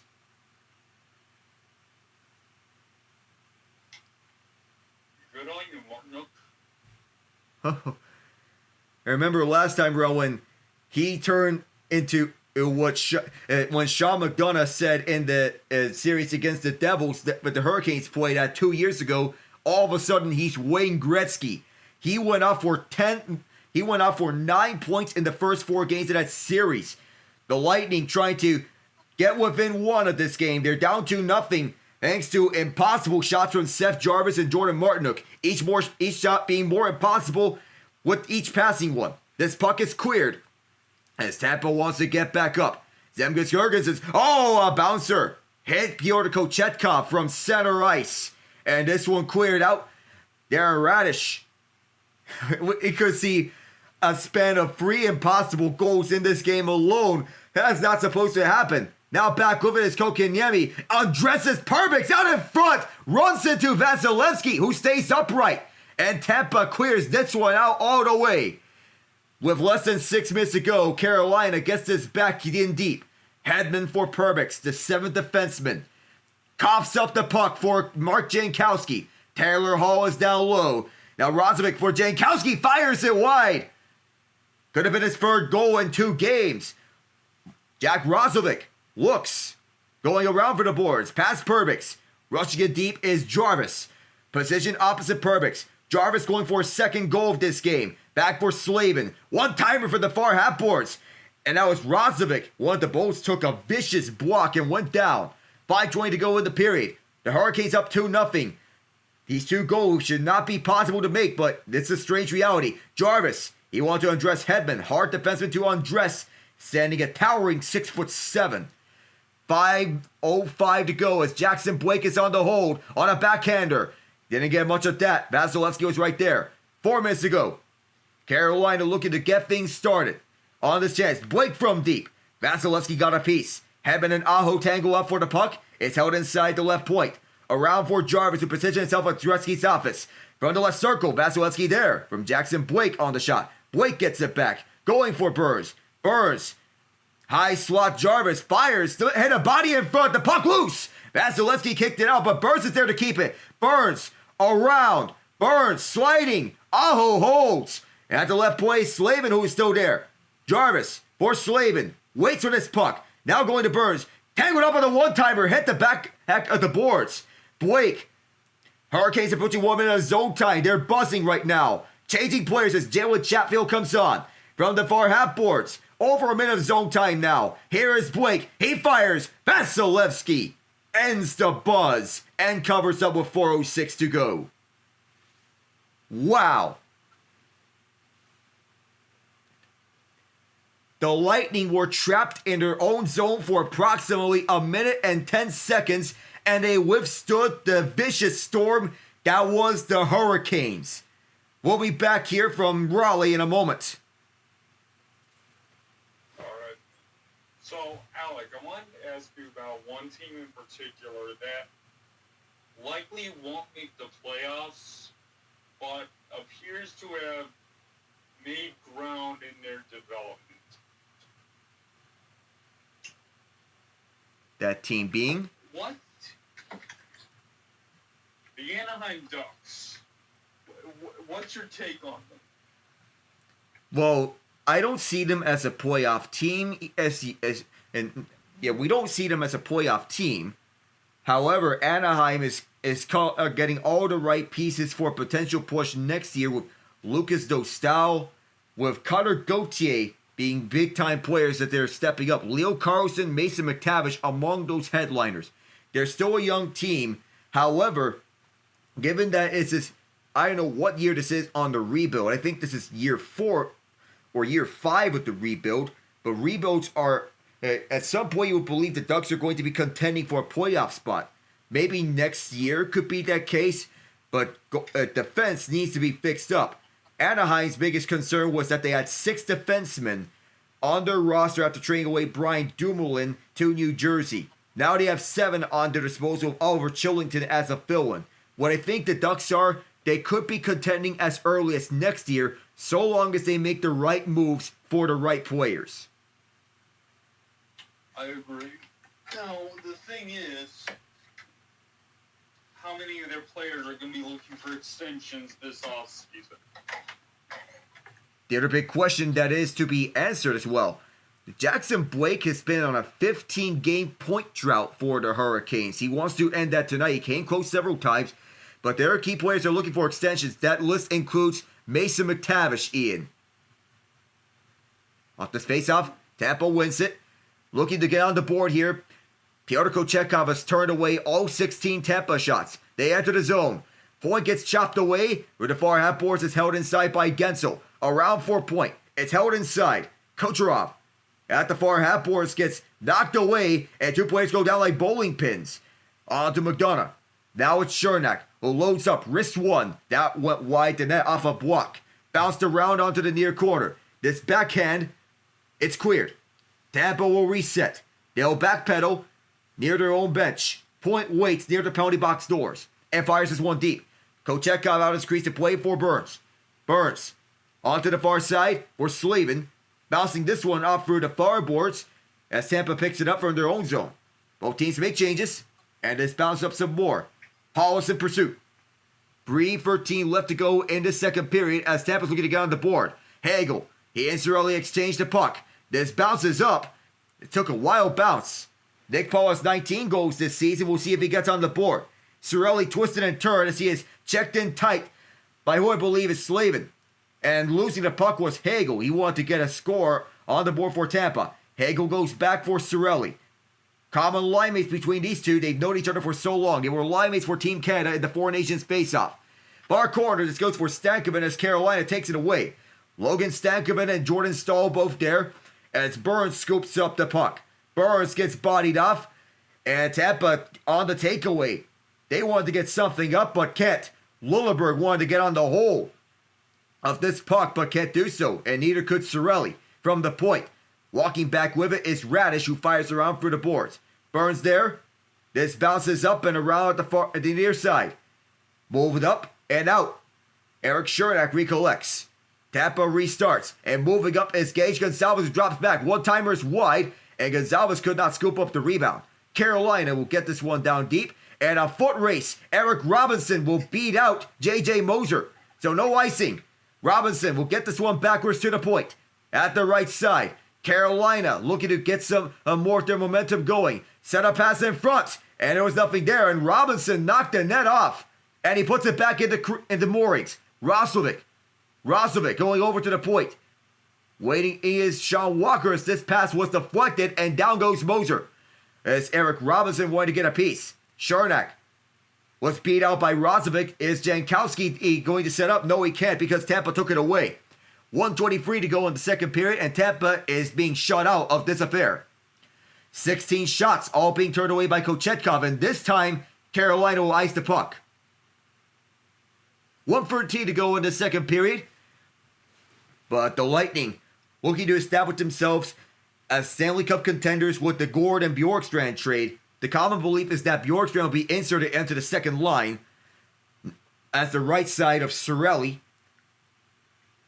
Find common ground between them. But John Cooper still believes that Nick Paul is best suited for the second line. That could change, however. You could flip-flop up Paul and Bjorkstrand between the second and third lines. You would not be wrong. To the left of Kochetkov, this faceoff is won by Tampa. This quick shot was forced wide off a block. Some more bodies collide with one another. Jankowski moves it up for the far side of the ice. 1 minute to go. Darren Radish backpedals as he continues skating with this puck. Over the near side of the ice for Kucherov, and he misses target Braden Point, who was all alone at the bottom of the slot. And now here's a 2-on-1 developing here for Carolina. Pass across. Roslovic scores! The storm rages on in Carolina. Jack Roslovic, who got number 96 back, makes it 3-0.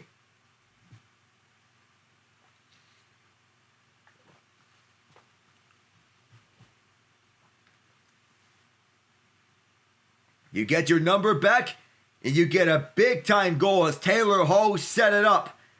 Top right corner for Roslovic as he shot that one perfectly at the right area, right place, and right time. On the 2-on-1 rush. This one was not an impossible goal. A 2-on-1 rush as Hall set up Roslovic across the ice. And congratulations, Jack Roslovic. That is your 100th career goal.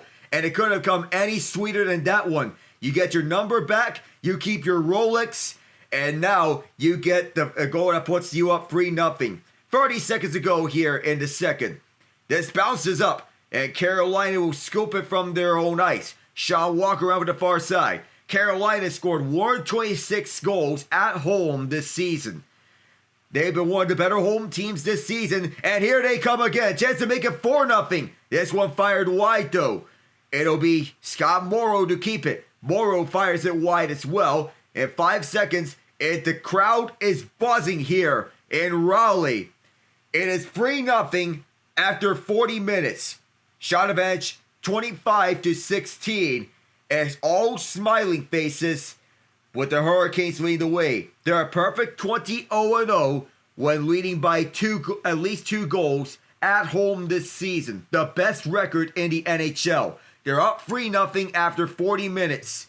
And you will believe that they will be keeping this record perfect after 40 minutes of play. The second division report is next. I am Alec Nava. Stay tuned for the recent headlines and the latest around the NHL when we come back.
Two periods down, the Hurricanes up 3-0 here on the Lightning in this battle of natural disasters.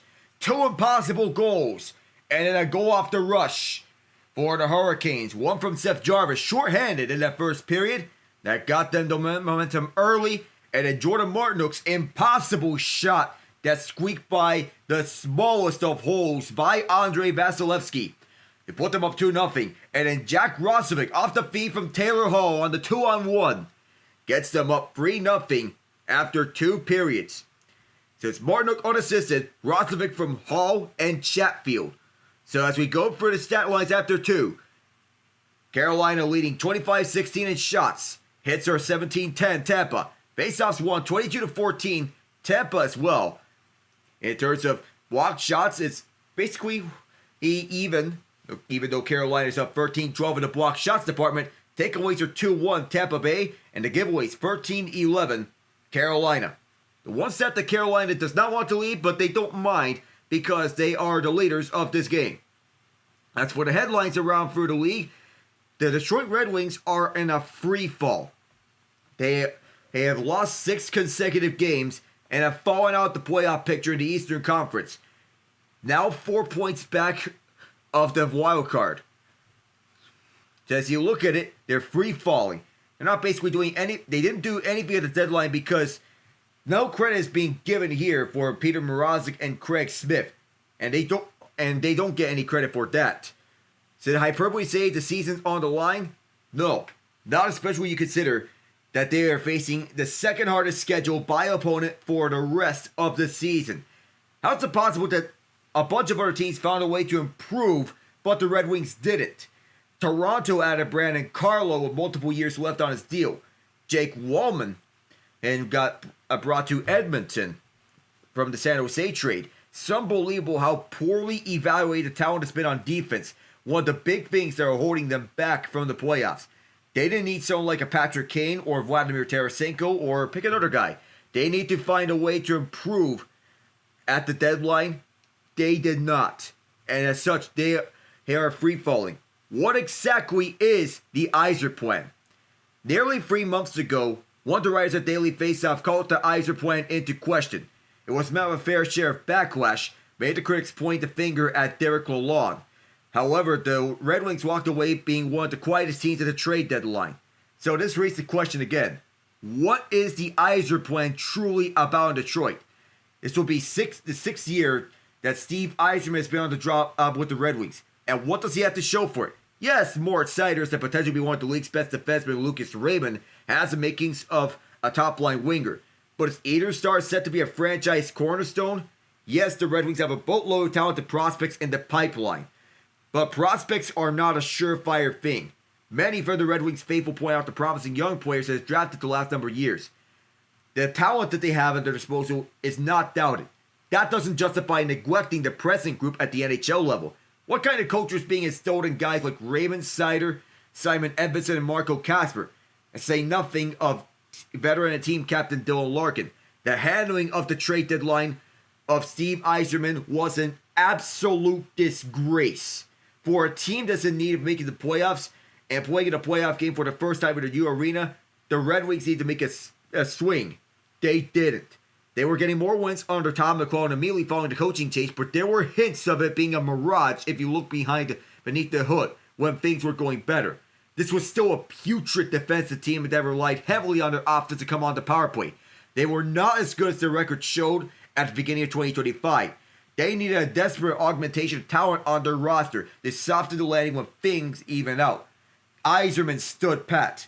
They're a bottom 10 team in the NHL, both expected goals for per 60, expected goals against per 60. Even after the coaching change, they still needed help at 5-on-5 and was among the worst teams in the NHL in defense. The offense is bottomed out, and Cam Talbot can only do so much. They're now 4 points back of the Blue Jackets for the second wildcard spot in the East. When looking at the roster, it's puzzling that Yzerman felt comfortable with setting his team standing pat in the hopes of making the playoffs post-trade deadline. Not especially deep down the middle to begin with. The injury sidelining Andrew Kopp opened the door for a shot down the arm the way for an addition down the middle. Jeff Petry's hardly the player he was during his days with the Canadiens, but his injury only further highlighted the need for a defensive addition, especially a right shot defenseman. neither type of addition came. The market did not present a plethora of options in either category. The Colorado Avalanche paid a premium to get both Charlie Coyle and Brock Nelson. The Toronto Maple Leafs gave up a haul to bring in Scott Laughton. But could the Red Wings not have found a way to get someone like Cody Glass? At the very least? Right shot defensemen were not largely on the move, but Carlo would have been a perfect fit for the Red Wings. The Leafs did pay a big significant cost of Fraser Minton and a 2026 first round pick, but Carlo's play and cost certainty could have been worth it for Detroit. But at the very least, could he bring a Carson Soucy type defenseman, even as a left shot? There's a bit of frustration because the Red Wings were playing as an under-the-radar team to watch to make noise leading up to the trade deadline. But doing next to nothing other than adding Peter Mrazek and Craig Smith is a failure. A disgrace. Trading for Dylan Cousins from the Buffalo Sabres for Ottawa and Fabian Zetterlund for the San Jose Sharks, that's more from what you consider, especially when you consider what the Senators did. Steve Stamkos knew the importance of making the playoffs and made additions and changes to his roster, making sure that he got his group the best chance. The best parts of the Sens have been a much better team all season long and decided to improve the roster. Steve Yzerman decided to stand pat. This isn't really a make or break season for the Red Wings, but even if they were to make the playoffs, are we to believe that they'd have anything more than a chance of ousting one of the division winners? No. But after nearly a decade of being on the outside looking at the playoffs, following the 25 years of consecutive playoff clinchings, the optics need to be considered. The Red Wings owe it to their fan base and their roster to make additions at least pretend to care about taking a step forward, not just preaching patience. Ay. So that is all from the news headlines here in the NHL as we go around through the scoreboards around the league. So we get some update scoreboards. The Golden Knights trail 2-1 against the Penguins. Pavel Dorofeyev struck on the power play with 14:29 at the 14:29 mark of the second period. The Panthers up 2-1 on the Bruins. Even though Brad Marchand is not playing in this game, Mackie Samoskevich has made 2-0 on the power play before David Pastrnak answered back with a power play goal of his own. Sergei Bobrovsky, 18 of 19. Jeremy Swayman, 21 of 23. The Devils up 5-3 on the Blue Jackets. Leading the way, Luke Hughes in the third period. Matthew Olivier scored twice in this game. He has 15 goals this season, having a career year. That got him rewarded a 6-year deal. The Senators up 4-2 on the Flyers after the Flyers tied it by way of Rodrigo Abels, Mike Amadio, and Dylan Cousins got the goals for Ottawa to lead the way. Amadio with the go-ahead goal, and Cousins got them up by 2 here in the middle of this third period. The Wild lead 1-0 on the Avalanche. The first goal of the game is scored by Matt Zuccarello. After 31 minutes of play, we finally have a goal scorer. Mackenzie Blackwood allowed one. Philip Gustafsson, 12 for 12 in this game as he is backstopping the Wild right now. The Winnipeg Jets lead 2-1 on the New York Rangers. Vladislav Namestnikov leads the way for the Jets with the first goal. Mika Zibanejad answered on the power play, his 15th goal of the season from JT Miller and Artemi Panarin. And then Gabe Vilardi answered back on the power play. Cole Perfetti and Kyle Connor for Winnipeg as they are up by 1 goal on the Rangers, who are in the midst of a tumultuous season that has seen a lot of changes and a lot of the youth movement stepping up. That includes Brennan Hoffman and Brett Berard getting more minutes for the Rangers on a more consistent basis. The Avalanche being one of the more aggressive teams at the trade deadline, they currently sit third in the Central Division, 4 points ahead of the Wild. If it's fourth in the Western Conference picture in the Central Division. Colorado is now 6 points back of the Stars for second in the Central Division. Dallas is trying to catch up to Winnipeg on the standings. Even though Winnipeg is leading the way in the Central Division standings, Dallas is on paper the best team in the Central Division and even the Western Conference given the additions they have made. The second period has come to an end. We'll get the third period when we come back here. I am Alec Nava. Let's get going.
Carolina 20-0 when leading by 2+ goals at home this season. The best record in the NHL. They want to keep that going. Here and tonight, getting set here for the final frame. Andrei Vasilevskiy has been outstanding in this game. Some shots he's been caught off guard, but he's made key save after key save, including on Jackson Blake's rebound, Seth Jarvis's breakaway. However, there are some goals in which he would like to have back. The impossible shots by Seth Jarvis and Jordan Martinook. The Martinook one especially caught him by surprise, as he was not anticipating that. A low percentage shot which found the smallest of holes, glove side. The Lightning have been outscored 7-0 in their last 5 periods. They lost 4-0 to the Boston Bruins in their previous game. They want to avoid that same fate tonight. The Carolina Hurricanes wanting to keep this shutout going here and wrap things up with a win here in front of the Lenovo Center crowd. Yanni Gourde and Jack Roslovic at the face-off circle to start the third period. And off the false start, Francois St. Laurent never dropped the puck, and St. Laurent is complaining. Oh my goodness.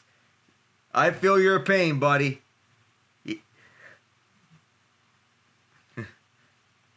And on this puck drop, we're underway here in the third period. Carolina leads 3-0. This puck was dumped in off a skate. And Tampa Bay scoops it up from deep in their own end. The Canes chop this one away from Gonzalez. Jankowski. This one juggled by Robinson. Good stick handling and good hand-eye coordination to get this.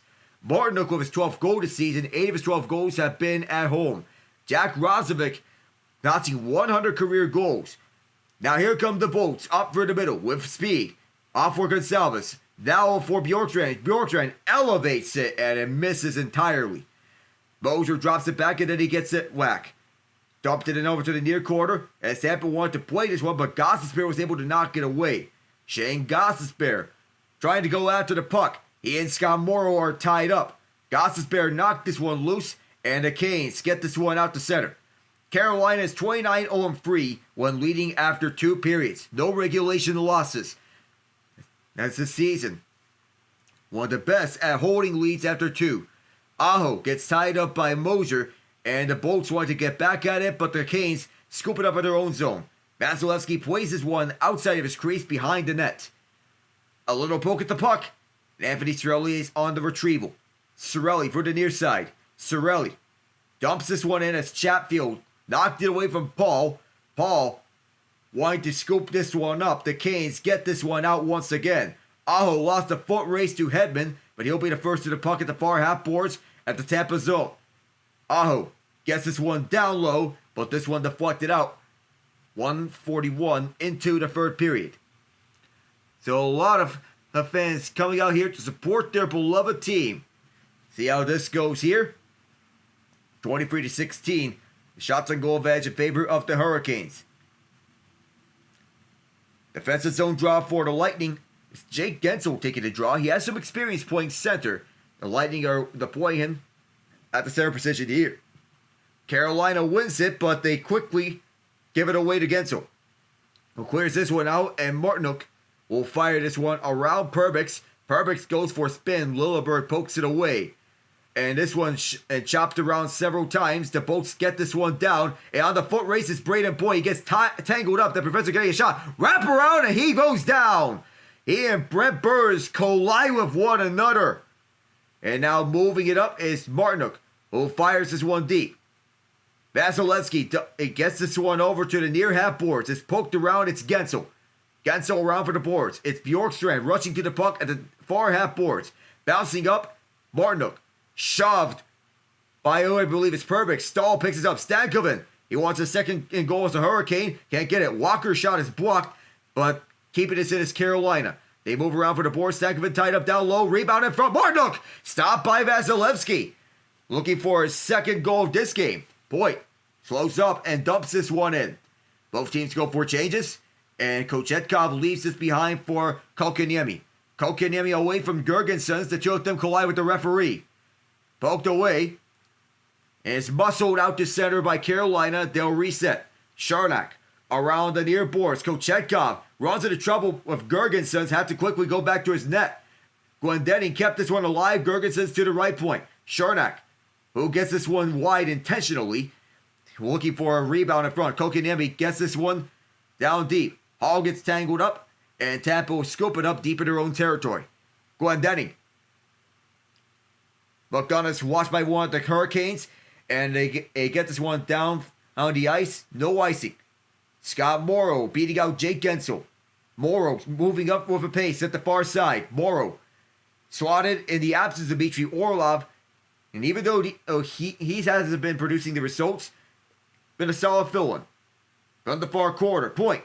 Left point for what I believe is McDonough. Radish gets tangled up by Aho. And around for the near boards, Jackson Blake with Aho with him. Blake winds it and gets stopped by Vasilevskiy. Thought it was going to be a chance there for Blake to fire towards a wide open net, but there was a lot of space. Victor Hedman, chased by Seth Jarvis, got it off for Perbix, and it's fired down deep, collected by Carolina. Slavin moves it up for Burns. Burns gets tied up, and this moves up through the ice for Sebastian Aho. Aho backhands this one deep. Could not get much of that. The boat's clear. And the Canes dump this in. They'll go for their own change. Tampa Bay's looking to generate something here. They enter the zone here. Gage Gonzalez walks in. Gonzalez fires. He scores! And finally, the boats are on the board here. Gage Gonzalez.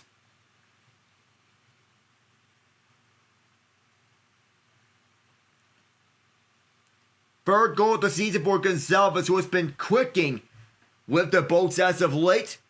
And his all business here is Hagel. Directs this one towards Gonzalez. Tried to glove it down, but Gonzalez closes in onto the swat. He uses Brent Burns as a pick with Anthony Cirelli also taking away the vision of the puck. Now the question is, was this legal? Was there offside on the play, or was there a hand pass on the way here? That is the question. The prolonged discussion is going on here between Jordan Stahl and the refs.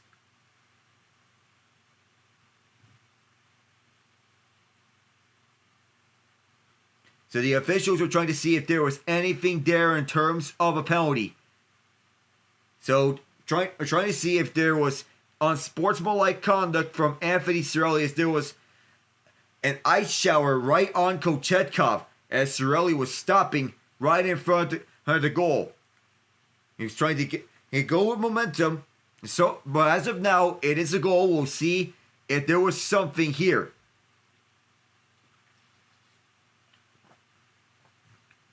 There was a snow shower in front of Kochetkov just before the puck went in.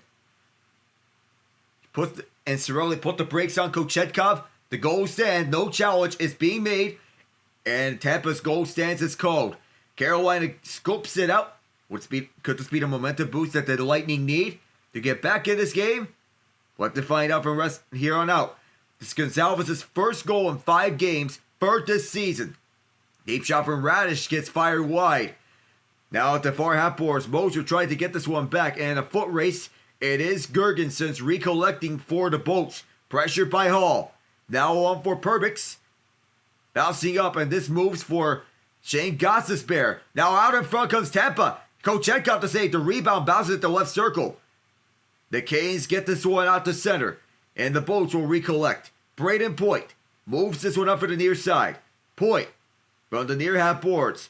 Twice a half spin, and gets this over to the near corner for Kucherov. The pass was broken up, and the boats will race back to their own zone where Charnak scooping it up. Charnak around the end boards for Gensel.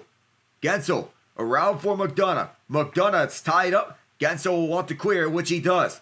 Oliver Bjorkstrand for Braden Point at the right circle. Point kicked out by Kochetkov, and the Canes clear it.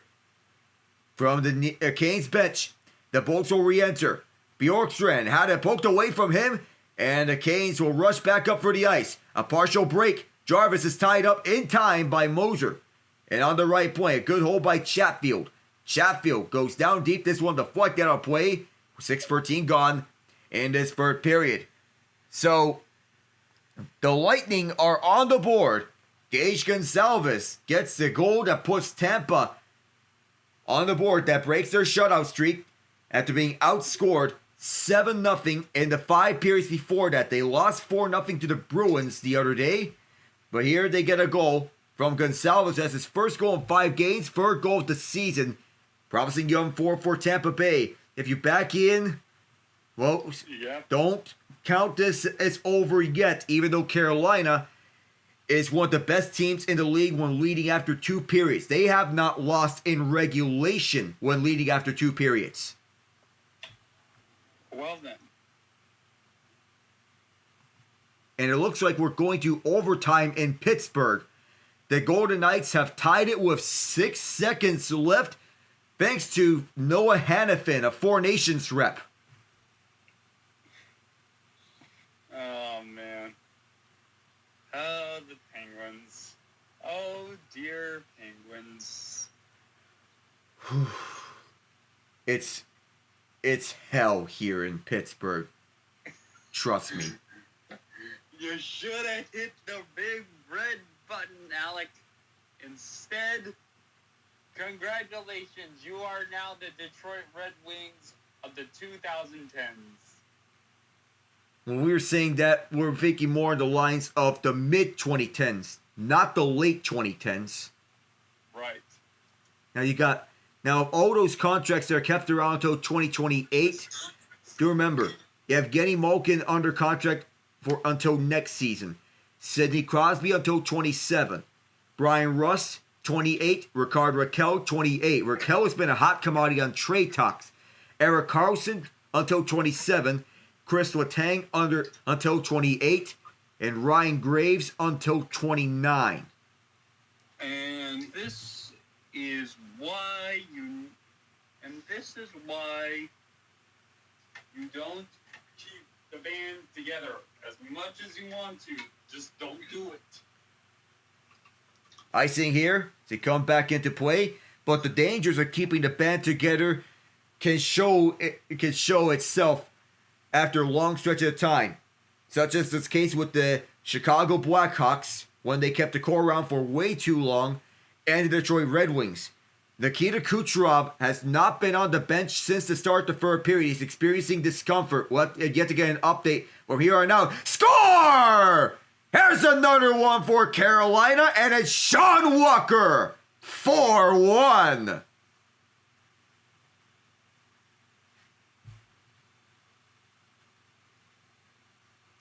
Start the buses. A great face-off win, and what follows up was Walker carries this puck calmly from left point to high slot and makes Gage Gonsalves an absolute fool of himself, causing him to stumble. Martinook helped out with the screen in front. That gets Walker to fire towards his left side of the cage. Walker's side on Vasilevskiy, and Sean Walker, one of the big free agent additions by the Hurricanes. His season hasn't been going swimmingly, but he's been going nicely in his role as a defensive defenseman. Third goal this season and his first goal in 42 games. This puck is iced by Tampa Bay, and that's the dangers of icing a puck. Remember, the Lightning iced the puck before Walker scored the goal, and this place goes into a frenzy. It's 4-1.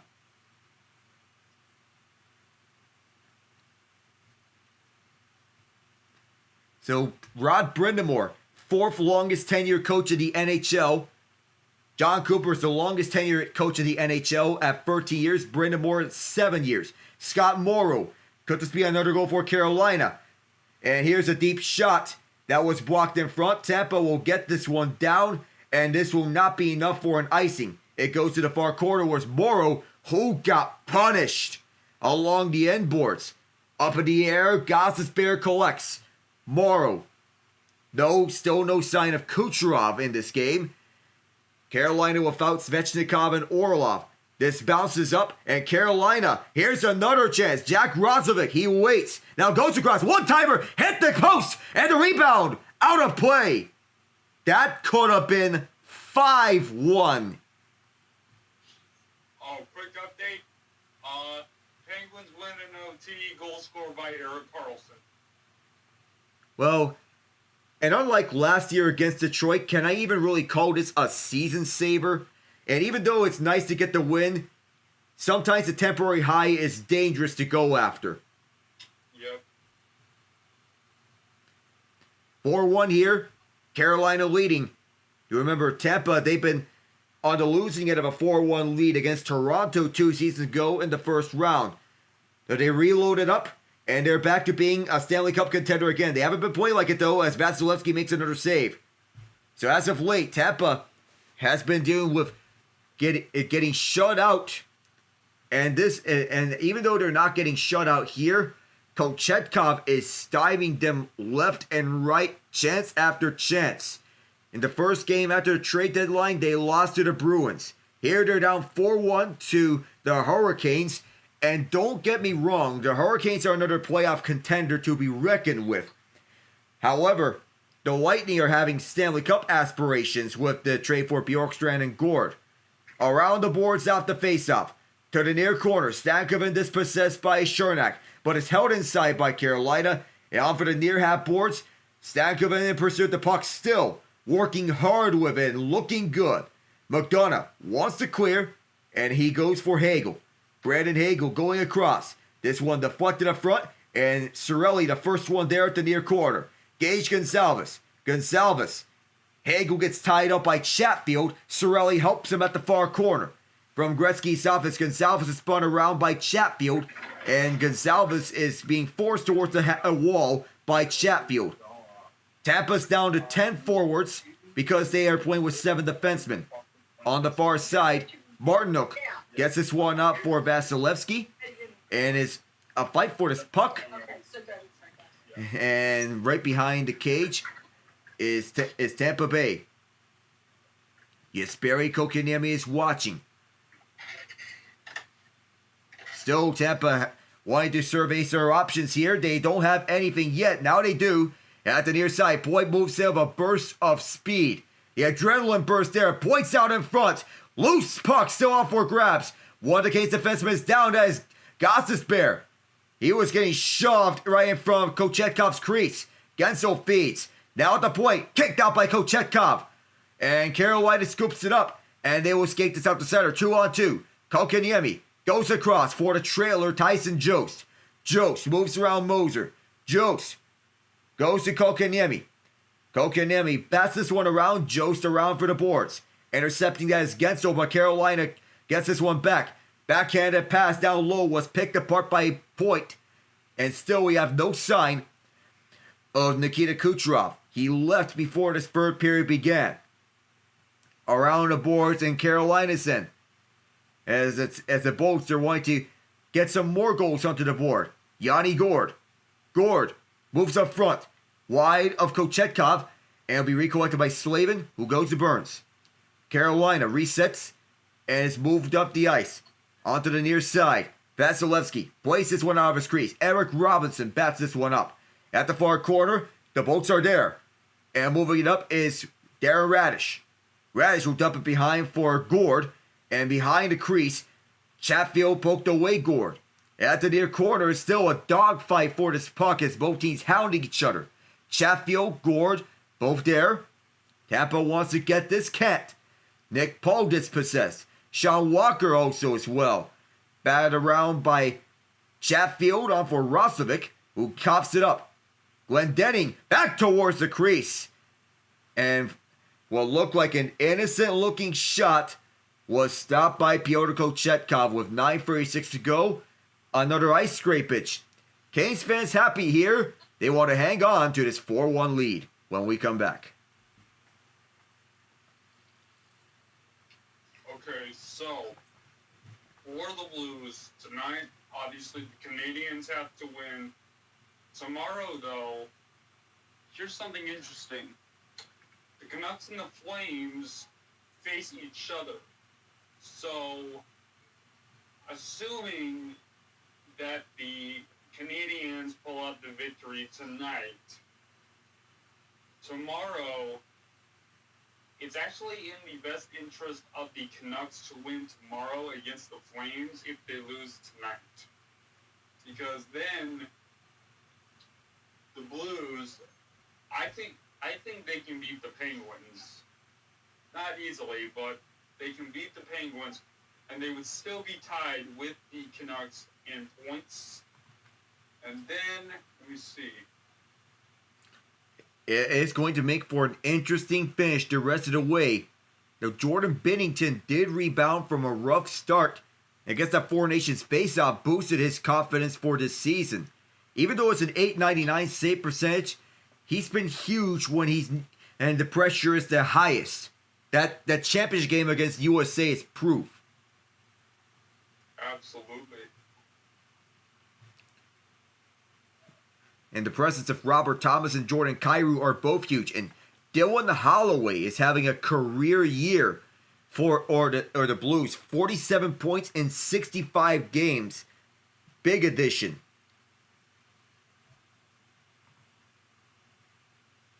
And by the way, in Brad Marchand's return to Boston, even though he's not playing in this game because he's out to injury, the Bruins won as we get back underway of a stoppage. So the Bruins beat the Panthers 3-2. Standings are huge here. Yet to see how this game plays out the rest of the way. We're past the halfway mark. And then down deep is Jordan Martinook trying to get another one here for Carolina. Martinook tied up by Victor Hedman as Vasilevskiy guides it away from danger. Tampa moves this one up. Outshot 29-22. It's not the caliber of goalie that the Red Wings were last night against the Ottawa Senators when Linus Ullmark made 48 saves. And Ottawa won 2-1. Brandon Hagel towards the center. Hagel fires it wide of the cage. And it's behind the net. And both teams are fighting for this puck to come out towards the back of the net. And the whistle blows right afterwards. Jordan Stahl saying, "What the heck was that for? The puck was still alive. Why did you lose sight of this puck?" Well, it's not for the puck being at the back of the net. It's for a bench penalty on the Lightning for too many men on the ice. Oh, man.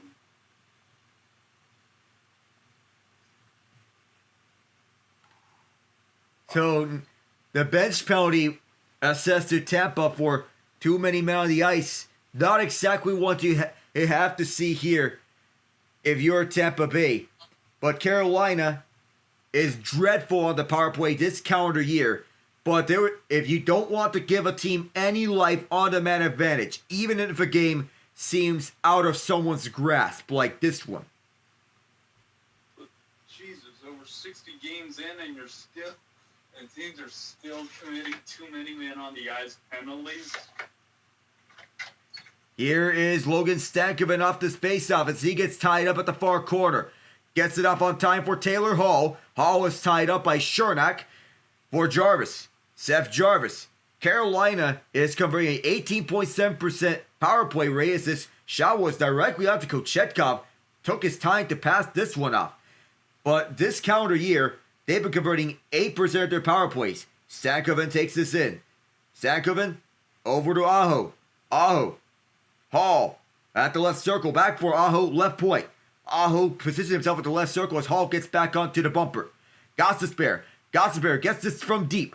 And is stopped by Vasilevskiy, cleared by Tampa Bay. No power play goals to speak of this game. However, Carolina did net a shorthanded goal, thanks to Seth Jarvis. Gostisbehere for Jarvis, scored the first goal, shorthanded.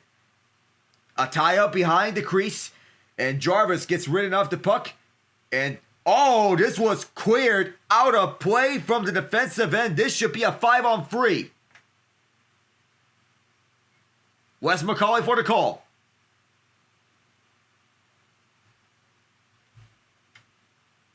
It is delay of game as Victor Hedman cleared the puck from his own zone and it went out of play over the glass.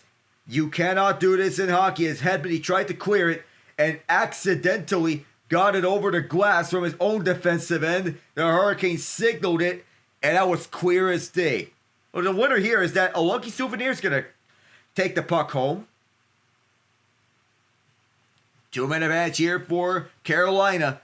See if they can bite the Lightning here on this 5-on-3. Burns, Jarvis, as everyone gets set. Brent Burns over to the right side for Gostisbehere. 2 defensemen on this 5-on-3. Gostisbehere going down low for Stankoven. Seth Jarvis one more time. Brent Burns.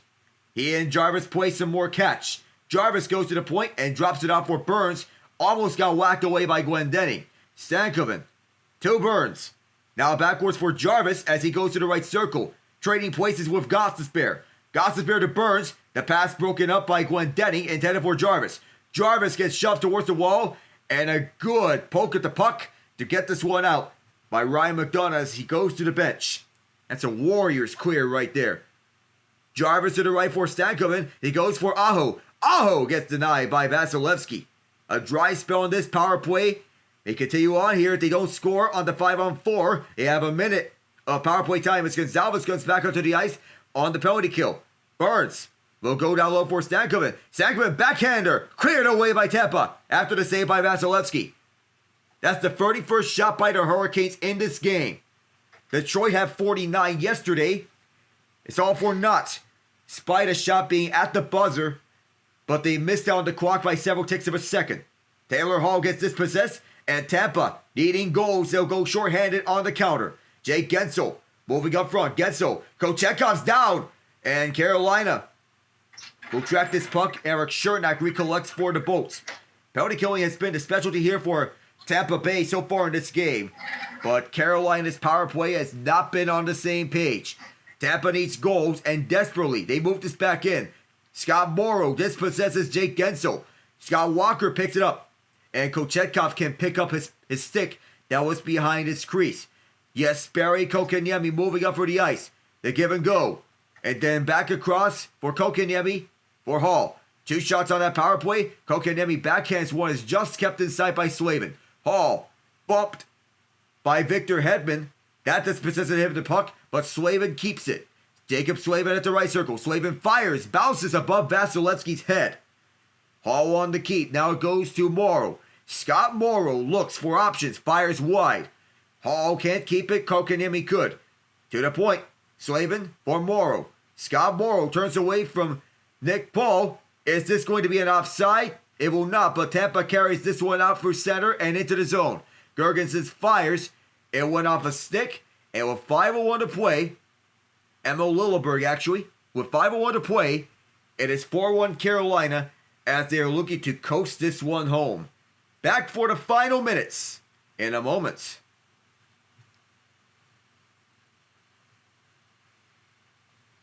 So, after having a little bit of inconsistency as of late, at least from what I was seeing, the Hurricanes have gone and decidedly stamped their mark on the final stretch, saying, hey, we can still whoop some tail when we're on any given night.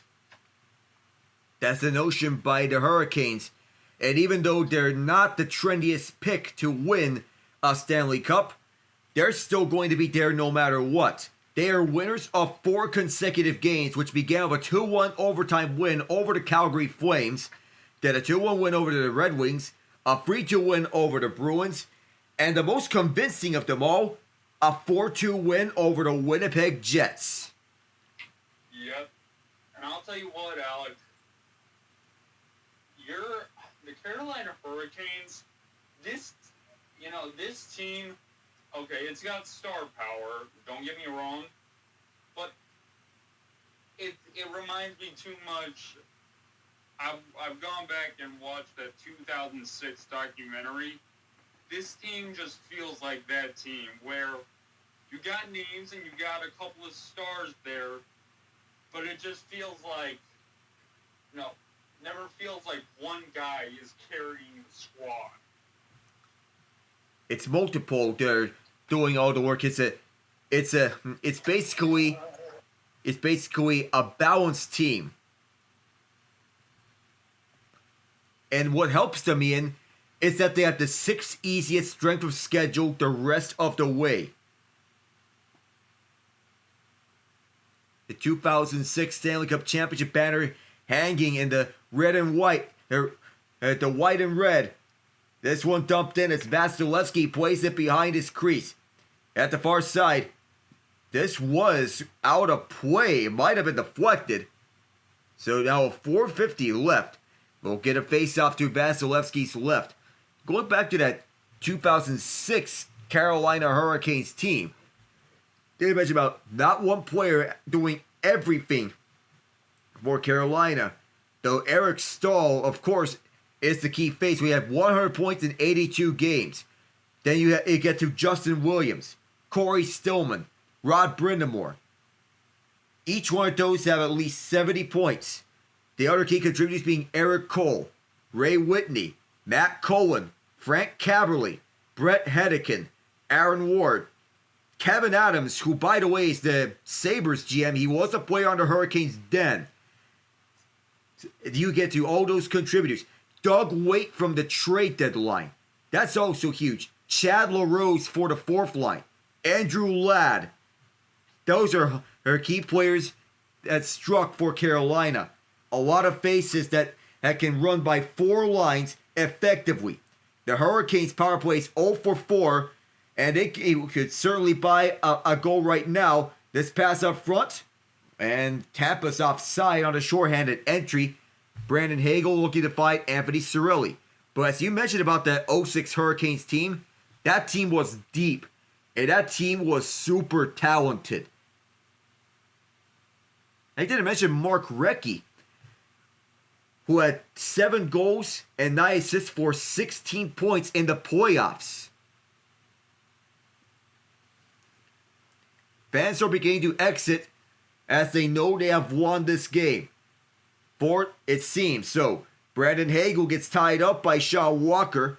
Carolina doesn't need to score on this power play, even though it's not going to do wonders for their power play stats. Jackson Blake ties up Hagel. Roslovic's also going after the puck. Carolina is interestingly starting with their 2nd unit of the power play out onto the ice here at Lenovo Center. This gets moved up for Hagel. Tampa's looking for options. They're not actually going to dump this one down for the ice. They're looking for goals. Oh, they just dumped it down for the ice, so I spoke too soon. 1 minute to go on the power play, and Brent Burns look to set up as Let's Go Canes chants initiate here in Raleigh. Kotkaniemi for Roslovic as the Canes re-enter. Stankoven. Kotkaniemi behind the crease. He is pinned. And over the far half boards, a rush for the puck as Burns keeps this in. Stankoven. Hall looks to Kotkaniemi, then back for Burns. Brent Burns holds the puck. Now over to Kotkaniemi. Burns again. Stankoven. Taylor Hall. And by the way, this was a penalty on Tampa Bay. I thought this was a normal clear. Roslovic's shot was forced wide by Moser. Stankoven around. Carolina can't hold the zone. And with 3 minutes to go, game may be all but over. So basically it's a penalty on Andrei Vasilevskiy for delay of game, shooting the puck over the glass. Taylor Hall. Tyson Jost now. Jost looks. He'll go back for Slavin. Jacob Slavin going to Jost again. And Jost gets one of the bolts up and over, flying. Jost gets pinned. And now Tampa Bay will move this one up. Over the far side, 1-on-1 around. Now from Gretzky's off a setup, pass in front. And that landed onto Kochetkov's lap.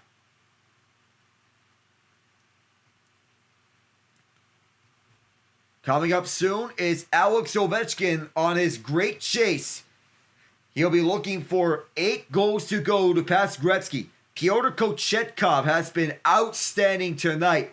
Clutch save after clutch save, and you could think that he'll be the front runner or getting the starting goaltending job come playoff time. With crucial saves for the Hurricanes as he's stopping the Lightning each and every time. Yanni Gourde gets turned away in front. Kochetkov has had himself a great game.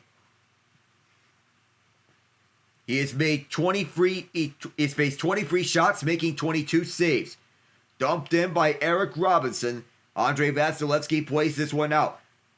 Hedman, watched by Jankowski as Eric Robinson keeps it on the hold. Darren Radish. For the far half boards, this may be cleared out of play onto the bench. So Freddie Andersen's on the bench, but given the recent trend for the Hurricanes on how their goalie rotation is working, they're going with Andersen starting one game, Kochetkov another game. So they're going in back and forth. It's a rotating tandem for the Canes here so far. Based on the recent order, it's Kochetkov for this game. You'll believe that Freddie Andersen will be starting their next game when they face the Red Wings on the 14th. Andersen has a .911 save percentage, 8-5-0 record, .217 GAA, and 1 shutout. The tandem has at least 1 shutout this season between Andersen and Kochetkov. Kochetkov being the starter now. In the future in net. Far corner is held in by Slavin 2 minutes ago. Pass down low was wide. And so Carolina will scoop it up for Slavin, who gets this in deep. This takes a bouncer. The Hurricanes will move this one around through the near half boards, intent on running out time. It was Taylor Hall. Breakout pass wide of Braden Point. Kochetkov played it away from his crease. It was way out. He played this one out. Near half boards, both teams fight for this loose puck. 1:30 to go until it's wraps. Around the boards, Jake Gensel setting up at the far corner. And this bounces onto the right point where the Lightning are unable to hold. Nick Parvix was there. He'll get the puck back. And Carolina has played a complete game where they defensively accounted for the Lightning as one of the best home teams in the league. From the far half boards, this gets collected up by Parvix on the cross pass. We're in the last minute of play. 4-1 here. And you can see how the storm surge is going to be. Can stand by for that. Moving this one up for the near boards. Walker gets shoved by Gergensons. Time winding down. 45 left. And even though these two teams are a little bit banged up, with Svechnikov out for this game, along with Orlov, Kucherov being out for this game, they should be fine later down the road when it comes to playoff time. These two teams being experienced in the playoffs. Tampa has a greater playoff experience dating back to 2014, the start of John Cooper's tenure.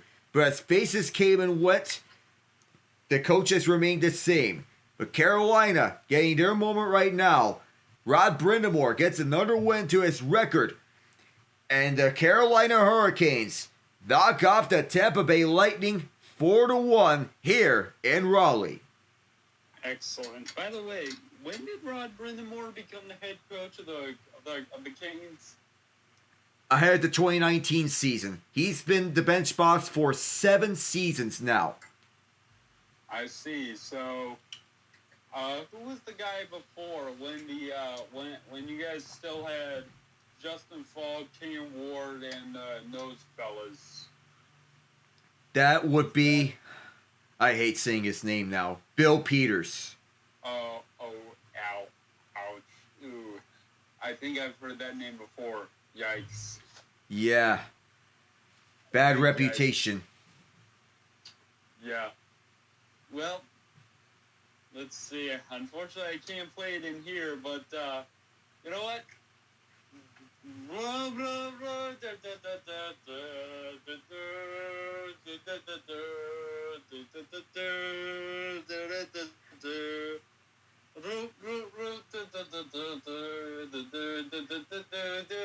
It's a brass bonanza all over the Tampa Bay Lightning.